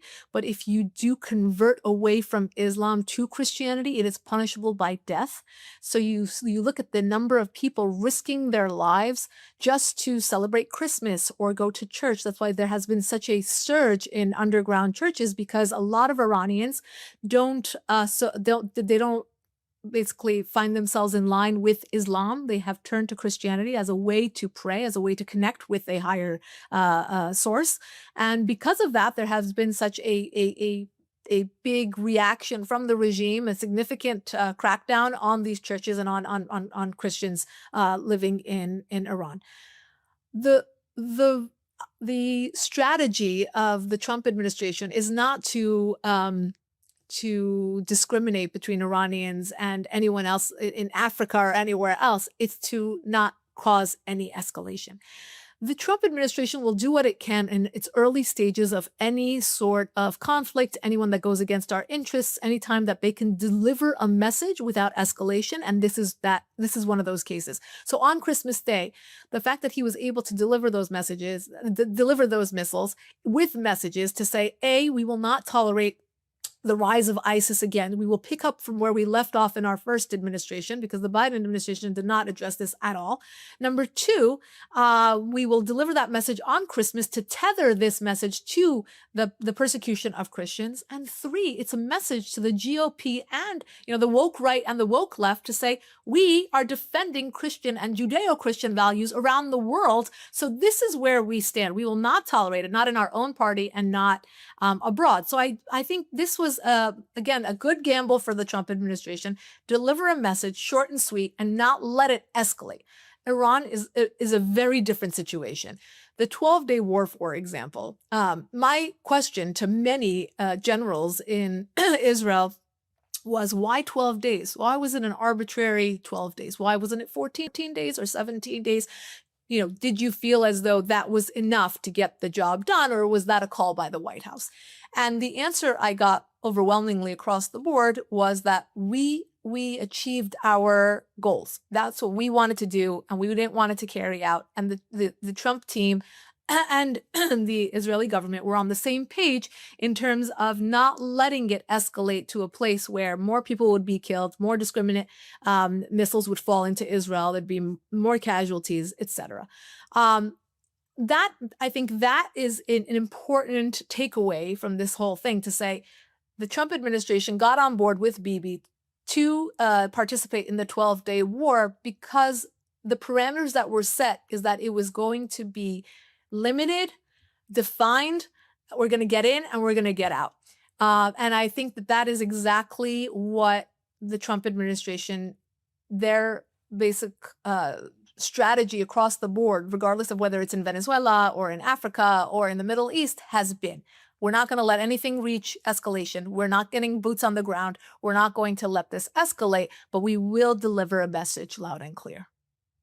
And do you think that some of the policy we're seeing is impacted by the rifts that we're seeing within the right in America right now? I mean, some of the more isolationist ideology, because obviously if you're mowing the grass versus ripping it up and planting a new fresh layer of grass, you're not really dealing with the problem. You're kind of kicking the can down the road. So with this strategy, in your analysis, would it be short-sighted in at least some of these conflicts at least?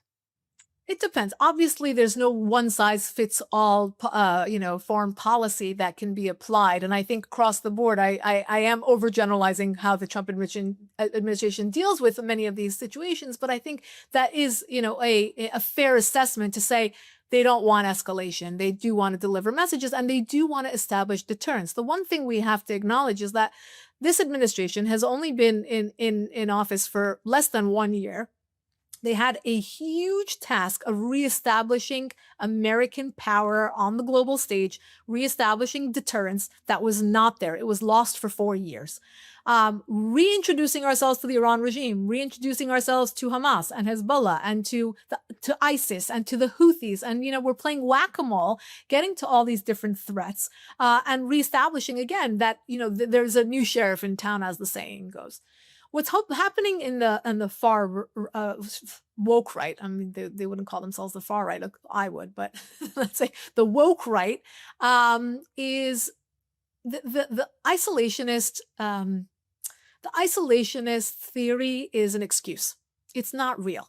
Why? Because when you look at isolationists, they're not consistent across the board, only in cases that they want to pick and choose. So yes, let's not give aid to Israel because why should we be funding this war, blah, blah, blah, blah, blah. But then they agree with, another case where, the United States needs a seat at the table. It is naive to believe that the United States should isolate itself and not become the policeman of the world, as they like to say, because we will be eaten alive. And we saw that for 4 years, how much of a setback it was to this country, not only abroad, but here on U.S. soil. And I think it's very important to connect the dots for the American public to say, this is why we pay money to Israel. It is not charity. We don't do it because Bibi has a gun to Trump's head or because of the pressure. We do it because of our own stability. We do it because there's a reciprocity. We do it because I'll dare to say the United States benefits as much from our partnership with Israel as Israel benefits from the United States. And that's a fact. And I think, again, this is not well explained to the American public. So we believe, oh my gosh, why are we writing these charity checks to Israel when, all these kids are dying in Gaza? Well, that's not how the story goes. And every U.S. leader, even President Obama, understood that we do need a relationship with Israel, regardless of who is at the helm. And that whole debacle between Bibi and Obama, it doesn't matter who's at the helm. It doesn't matter. Bibi won't always be around, and Obama wasn't always around. But that relationship between the two nations, whether Republican or Democrat is in the White House, is very important. Whether there's a leftist or Bibi in Israel is again, regardless of that, this relationship has to remain, or the entire stability of the Middle East, and will trickle into Europe as we're watching, will trickle into the United States as we're seeing. It's going to destabilize the entire world if we are naive to that relationship. Now, as a final question, I want to ask you, how concerned are you about long-term ideological subversion, especially by the Muslim Brotherhood in the West, as you've mentioned already?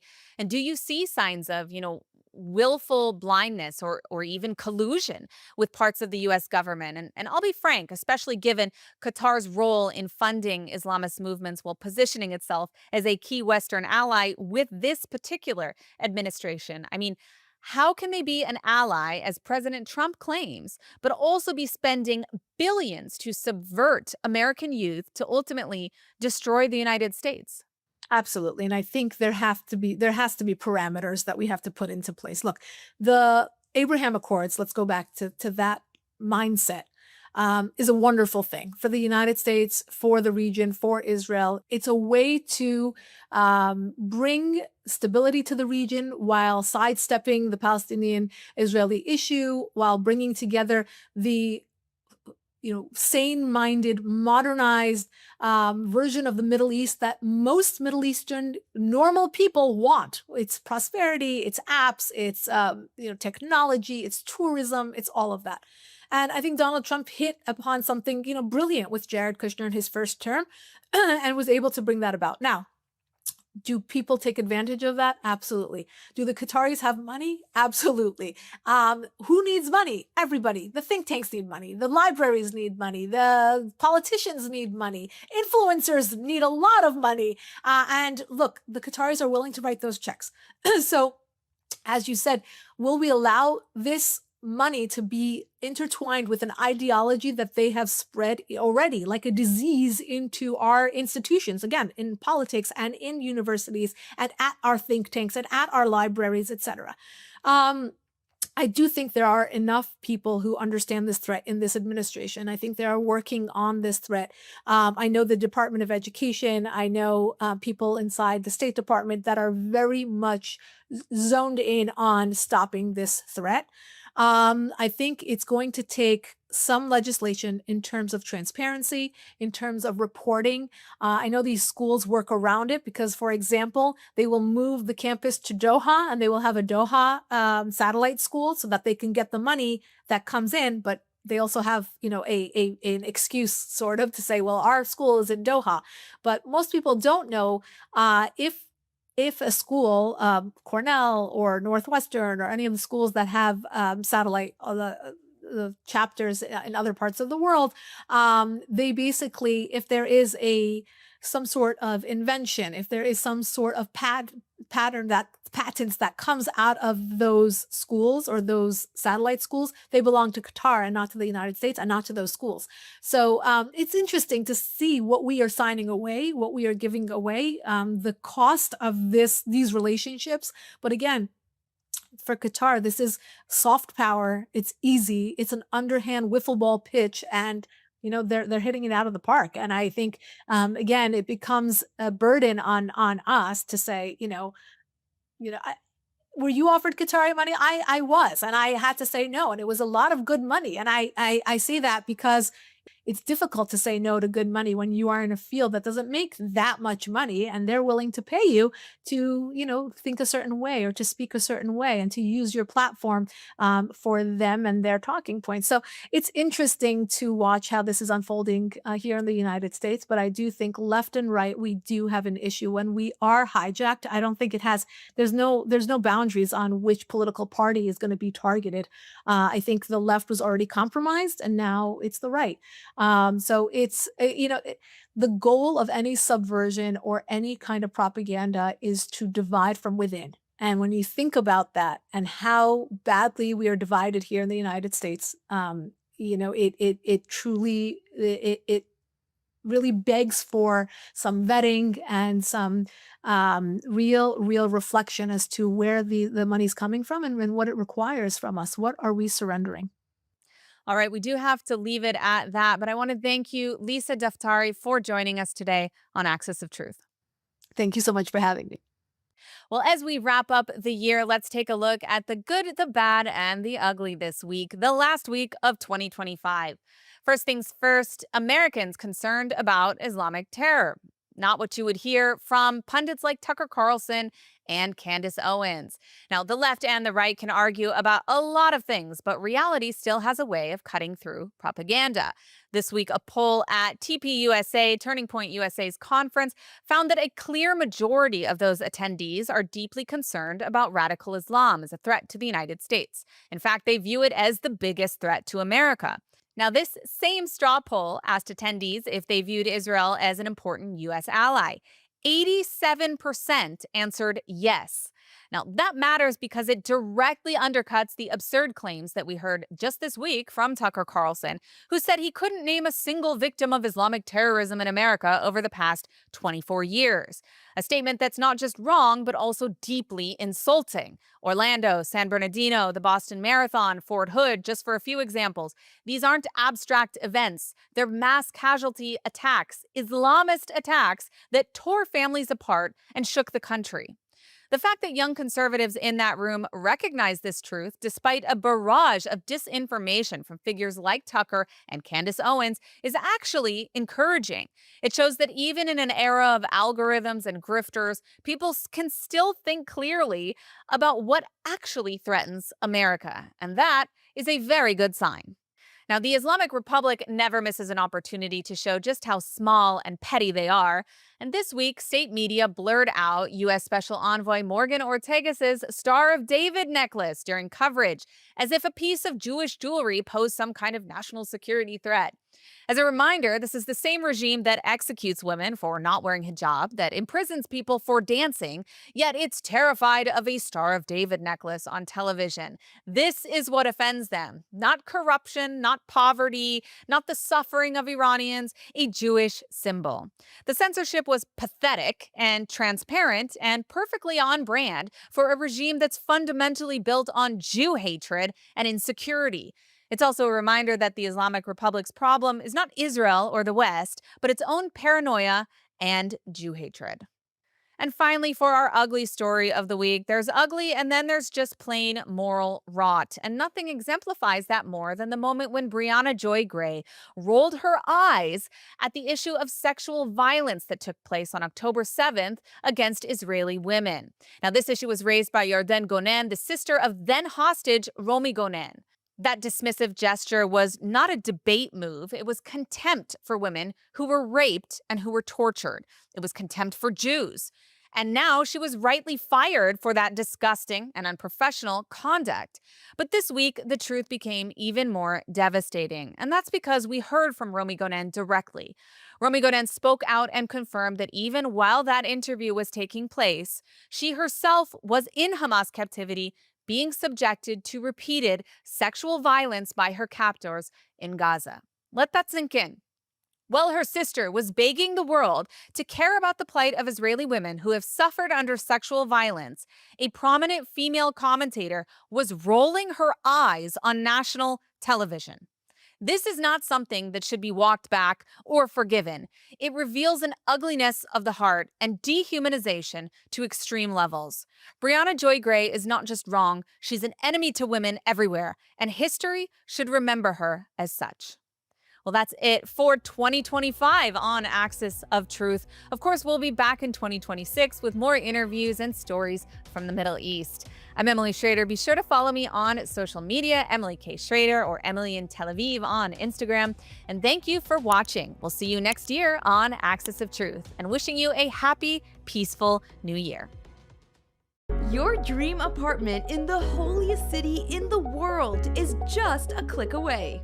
Am Yisrael Chai, the lifeline for so many chesed operations in Israel, is holding their annual Dream Raffle, where one ticket only can buy you a luxurious apartment in the heart of Jerusalem. Don't win the apartment? No problem. All raffle proceeds from all tickets go directly to one of the incredible organizations that Am Yisrael Chai supports. And for the first time ever, the apartment is fully furnished. Don't miss this incredible opportunity to actively donate to Israel's functionality and, on the way, potentially score big and win the apartment of a lifetime.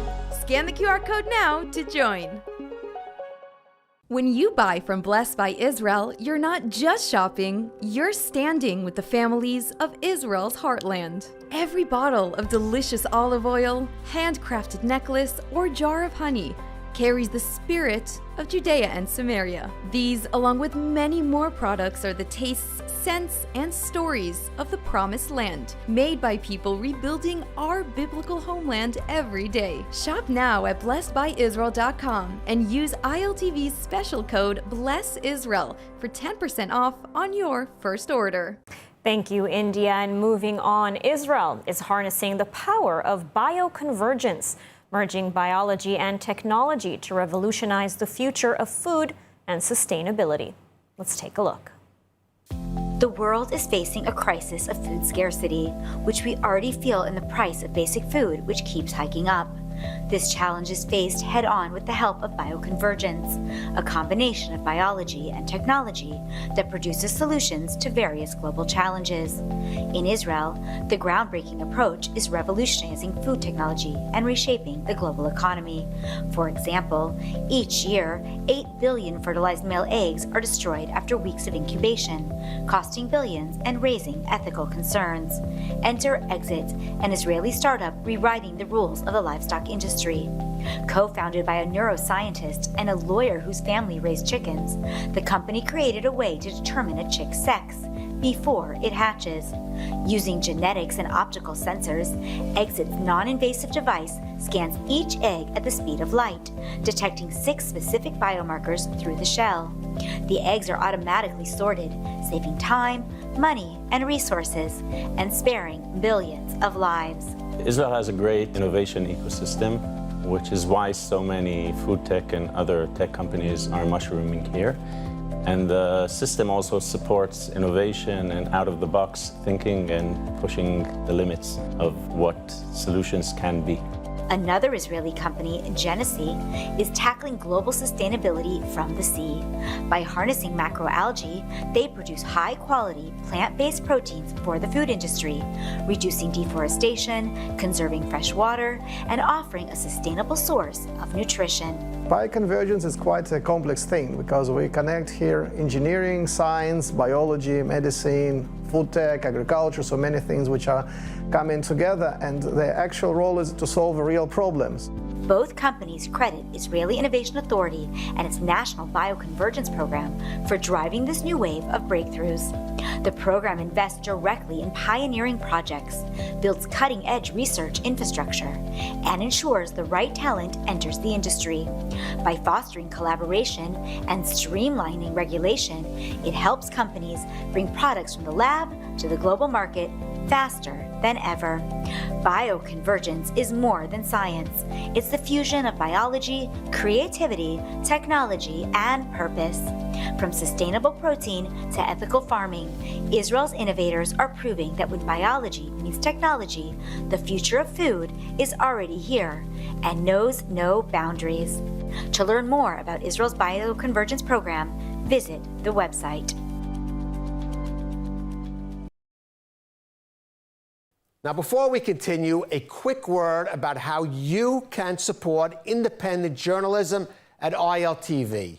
We're committed to bringing you original reporting and stories from Israel that often do not make it into the global spotlight. If you value diverse perspectives and reliable coverage, you can now subscribe through our app to help ILTV News grow.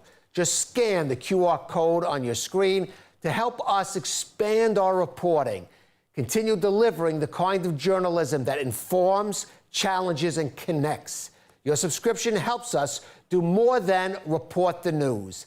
It helps us ensure that stories from the region are told with depth, integrity, and clarity. With your support, we can continue building a space for journalism that informs, connects, and inspires.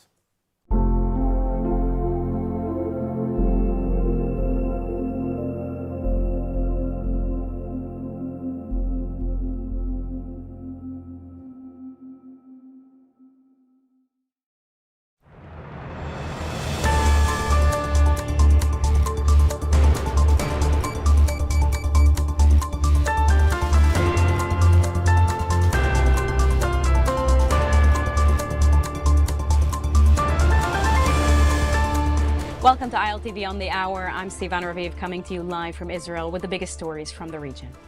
Widespread protests continue to rock Iran as a sharp economic collapse drives public anger to levels not seen in years. The Iranian rial has plunged to record lows against the dollar, fueling a surge in food and basic goods prices and sending thousands into the streets. The Grand Bazaar in Tehran shut down as strikes spread while demonstrations erupted across Isfahan, Shiraz, Mashhad, and other major cities. Crowds have chanted against government mismanagement, some openly calling for the end of the Islamic Republic. Confrontations have turned violent. Security forces deployed tear gas and riot police, with reports that protesters attempted to storm a government office during the fourth straight day of unrest.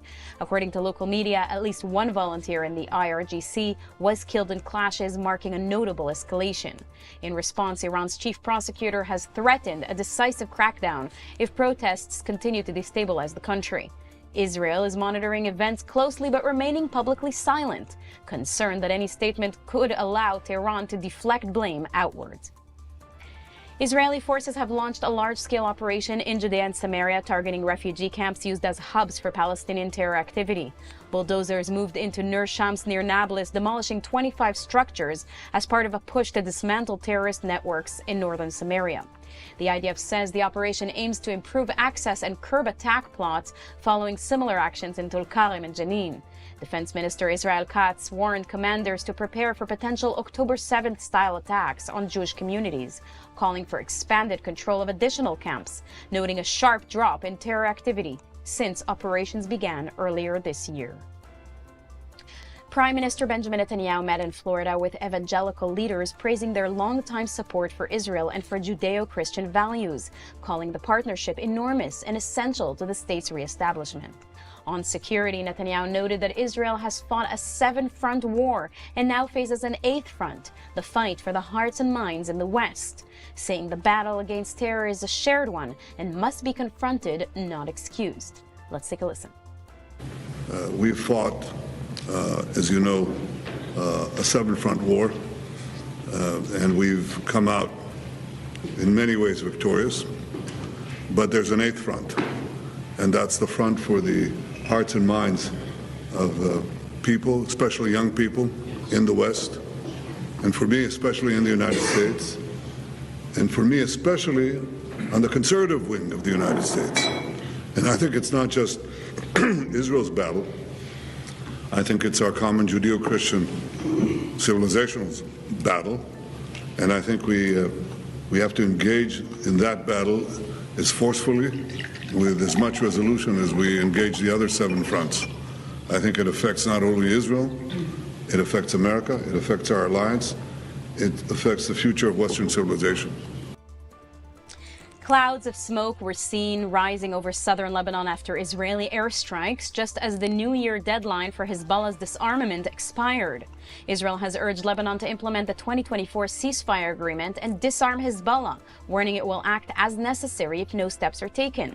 Both sides have traded accusations of violations, while Israel continues targeting what it says are Hezbollah rearming efforts. Meanwhile, sources say President Trump has told Prime Minister Netanyahu he would back Israeli action if Hezbollah remains armed, a signal that Washington and Jerusalem are aligned on the northern front. Somaliland is pushing back tonight against claims that it would take in Gazan refugees or host Israeli military bases in exchange for diplomatic recognition. In an official statement, the territory's foreign ministry called the allegations made by Somalia's president false and baseless, insisting its new relations with Israel are diplomatic only, with no security or resettlement terms attached. Last week, Israel became the first UN member state to formally recognize Somaliland, a move that triggered sharp condemnation from Somalia and criticism across the region. And that's all for this edition of ILTV on the Hour, broadcasting live from Israel in the heart of the Middle East. We're here every hour on the hour with the latest breaking developments, in-depth reports, and exclusive insights into the stories shaping the region and the world. I'm Sivan Raviv. Thank you very much for watching.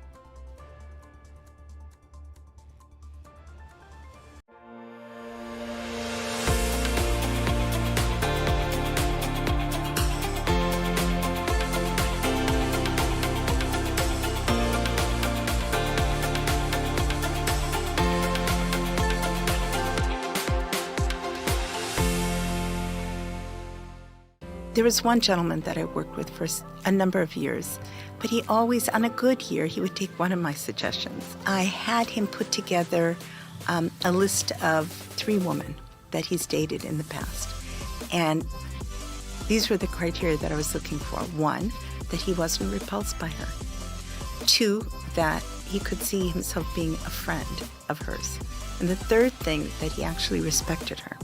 I wanted him to, one by one, go through that list and take that woman out and propose to her on the first date.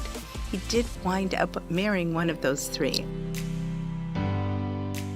Welcome to the Jewish Matchmaking Podcast on ILTV. I'm Aliza Ben Shalom, your host, and today it's my pleasure to introduce you to Tzipi Shaket. She is the inspiring founder of Points of Contact, which is a volunteer-free matchmaking platform that has quickly created a network of over 600 point people. She made Aliyah with her husband over 21 years ago. She is a trained marriage and family counselor with a degree in journalism and special area of studies in the Middle East. She has put out several books, 3 Ladies, 3 Lattes, and also The Jews of South Africa. She's written an 8-year monthly column in the Jerusalem Post, also called The 3 Ladies and 3 Lattes. And she and her family have been featured on the BBC News, among other things. Tzipi, thank you so much for being here with us today. Thank you, Lisa. It's a pleasure to be here. So happy to have you. Can you tell me about Points of Contact? How did you conceive of this, and what is this for anybody who has never heard of it and they don't know what it is? What is it? Where does it exist? And how does somebody even get involved with it? Sure. So Points of Contact was conceived on my husband's hospital bed as he was being wheeled into a 6-hour surgery. After a few radiologists said it looks like the cancer has spread everywhere. From that same hospital bed in Shaare Tzedek, I beseeched Hashem. I said, I will help. I will help your children, help my husband. And by the end of the 6 hours, I started to create a network of interested fellow point people or matchmakers. I'm slightly allergic to the word matchmakers. No problem. Yeah, it kind of gives off vestiges of old world, and this is something that's very new in terms of how we reach out to our singles. So what started as a small group of possibly 10 to 20 individuals, within a short period of time expanded to several hundred, and today we're close to 600. These are 600 vetted point people. The goal here was to create a grassroots initiative where we would build bridges across all of Israel and then kind of max out, if you will, to other countries. We're in the States. We have point people in the States, in South Africa, in Europe. But I would say that 95% of what we do is based here in Israel. We have point people in almost every community in the country, in universities, in seminaries, on yeshuvim, kibbutzim, and the goal is that they bring other point people at times, but mainly singles who have an Anglo background or an interest in dating Anglos, and kind of create a network that's free for our singles, but a way for them to meet somebody who's not from the same community. I mean, why must we assume that our Basherts are in our friends network? Possibly they could be in the next city over, in the next yeshuv, the next university. Points of contact is really a conglomeration of people who light up the path to make these types of introductions. Creating a bridge among people is the biggest gift in the world, and singles modern day have told me how lonely they are and how frustrating it is because they don't know anybody to help. Maybe their parents, don't know what to do for them, and there's not an interconnected, larger network. So how does somebody get involved with this? It sounds like it's a word of mouth operation. Like you said, it's grassroots, it's word of mouth. Like if I am either single or a point person, how am I going to find you guys? How am I going to know about you? And what happens after that? Okay. So the first thing that happens is you can always Google us. You'll find us as a closed and invisible group, but with the capability of contacting us on Facebook and also through different articles that have been written up about points of contact. The idea is anyone who is married, although, to be honest, I do have a few single point people who are very much involved with singles events, and they're phenomenal conduits to other singles. But what they do is they reach out to their friends. They tell them about points of contact. Our singles reach out to their friends. This is not a huge operation. It is what I would term as a boutique sort of platform, largely through word of mouth. But, I've been on Shabbat tables in New York, and I've heard people discuss points of contact. I've been in South Africa, and I've heard people discuss points of contact. So the word gets out. We're not there to be inundated with people. There's quality control, meaning the person that reps you, your point person, knows you or gets to know you. As you just said, Elisa, it's very difficult to create a network, especially if you're an ole or an ola. You don't have a built-in protectia, if you will, as many Israelis do. So there comes a time when you really need that type of assistance, and that's what Points of Contact is here for. But as much as, and thank God we've had many, many, many successes on Points of Contact, I also quantify successes in other ways. What about that woman who hasn't had a date in 3 years? Well, we point people, we're there for her. We basically get her through the rough storms. Or the widower who's anxious about getting his, feet wet again after a 50-year marriage. We're there for them as well. So I've created a system, not just to point people, but an organization where we have many professionals. I'm a trained marriage and family counselor. I work with psychologists, psychiatrists, dating coaches, and rebbitzins, rabbis, and we together provide that support group for our point people. We have a separate group where our point people come to address their most pertinent questions. How do I get my guy who's always saying no to a suggestion, how do I get him to look at it another way? So we have a group dynamic where the professionals will weigh in and our point people can interact with them. The form that we use is Facebook because there's a sense of immediacy, almost urgency to the kinds of questions that we pose there. It's really a learning laboratory for not just point people, but for the professionals that accompany us. And one thing that I think is an offshoot of everything that we've attempted to do is that we built communities across the country. What do I mean by that? Point people in their respective yeshuvim or cities have gotten together as their own separate network. I receive WhatsApps and emails and phone calls from point people saying, thank you, because of points of contact, I've been introduced to my best friends. They're not just my best friends. Sometimes they've become my daughter-in-law, my son-in-law. My own daughter met her husband through points of contact. We were two point people working on everyone else's shidduch for over a year and a half. Wow. Before we made one of our own. And my own children have been featured on points of contact. That's incredible. Yeah. So this network that you have, first of all, I'm completely inspired by, and I feel very aligned. I started something called the Jewish Matchmaking Movement, and the entire goal is to create networks of matchmakers across the globe. So we're going to be more in touch over the coming months and years. But not just to connect, sometimes to connect, not just as fellow point people, but as family. Right. We have to build intermarried. community. We've intermarried amongst one another, which is incredible. So now we can go through the list, the rosters of point people. She's now related to this one, and he's related to her. And now we have mishpacha. It's exactly right. I love it. Yeah. Do you accept every single person or everybody who wants to be a point person for you into your network? How does that work? So, no. Almost everybody. I tend to have at least a half hour to 1 hour long conversation with every new point person just to make sure they understand how the group works, to make sure our values are aligned and our approach towards matchmaking is aligned. We basically want to create a system where everyone works together. I kind of look at myself as the cheerleader of all the point people that work for Points of Contact. But there are times when I have to mediate between different point people. She never accepts my suggestions. What could I do about that? Or she doesn't ever take one of my atzaot, my suggestions.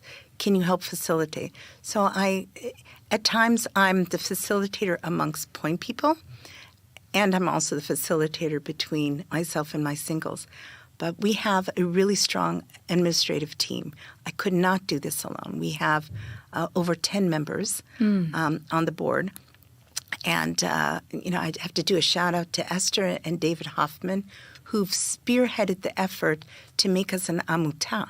And in making us an amutah, and we can go into that a little bit about the new privacy laws here in Israel, we've retained the services of a law firm that makes sure that Points of Contact complies to all existing new laws here in Israel. So for any of our listeners who aren't familiar with the new laws, because this just came out recently, can you give us a little bit of an overview or background about how this specifically relates to matchmaking and bringing people together? I can. I just want to state that I'm not on that team in Points of Contact. You're not. We won't claim you as an expert, and you're not a lawyer. I'm not the expert. No legal I'm advice. married to a lawyer, but I'm not the legal expert. Basically, after October 7th, Israel's privacy laws changed drastically because certain elements from outside of Israel were able to tap into personal and private computers. To that end, the Israeli government decided to ensure that private information is safeguarded. So they made the laws stricter after October 7th. My understanding is that in February of this past year, they enforced even harsher rules. And on August 14th, just less than a month ago, they've decided to collect in a punitive way for those that will transgress these laws. So retaining information in the public or private sphere, even if you are a solo matchmaker with your own database can no longer be handled the way it has from time immemorial. In many ways, the old shadchan ways of keeping a notebook, that might be your best bet, because databases, and we had a very active one, are no longer acceptable unless they adhere to the strictest of regulations. And at this point, we did have to freeze our database in the hopes of finding a way to comply with all the new regulations in the future. And this is specifically within Israel. I also heard maybe within Europe as well, or there's similarities. Well, we have the strictest privacy laws, that's my understanding from our law firm, of any country in the world. And even if we feature singles who are not based in Israel, the privacy laws pertain to them because they're in an Israeli forum. Can you tell us a little bit about the safeguards that you have in place to ensure the quality and safety and matchmaking process? Not with the database specifically, but you're bringing two people together who are going to meet, and who are they? They don't know each other. How do we ensure that people are safe as they're going through this process? Okay, so there are official guidelines and unofficial guidelines. We'll take both. Okay, so unofficially, I am so proud that we have a WatchGuard system. In other words, we live in a microcosm of a greater macrocosm, and it really is reduced to a fishbowl at the end of the day. So someone can post a single that they've known very well.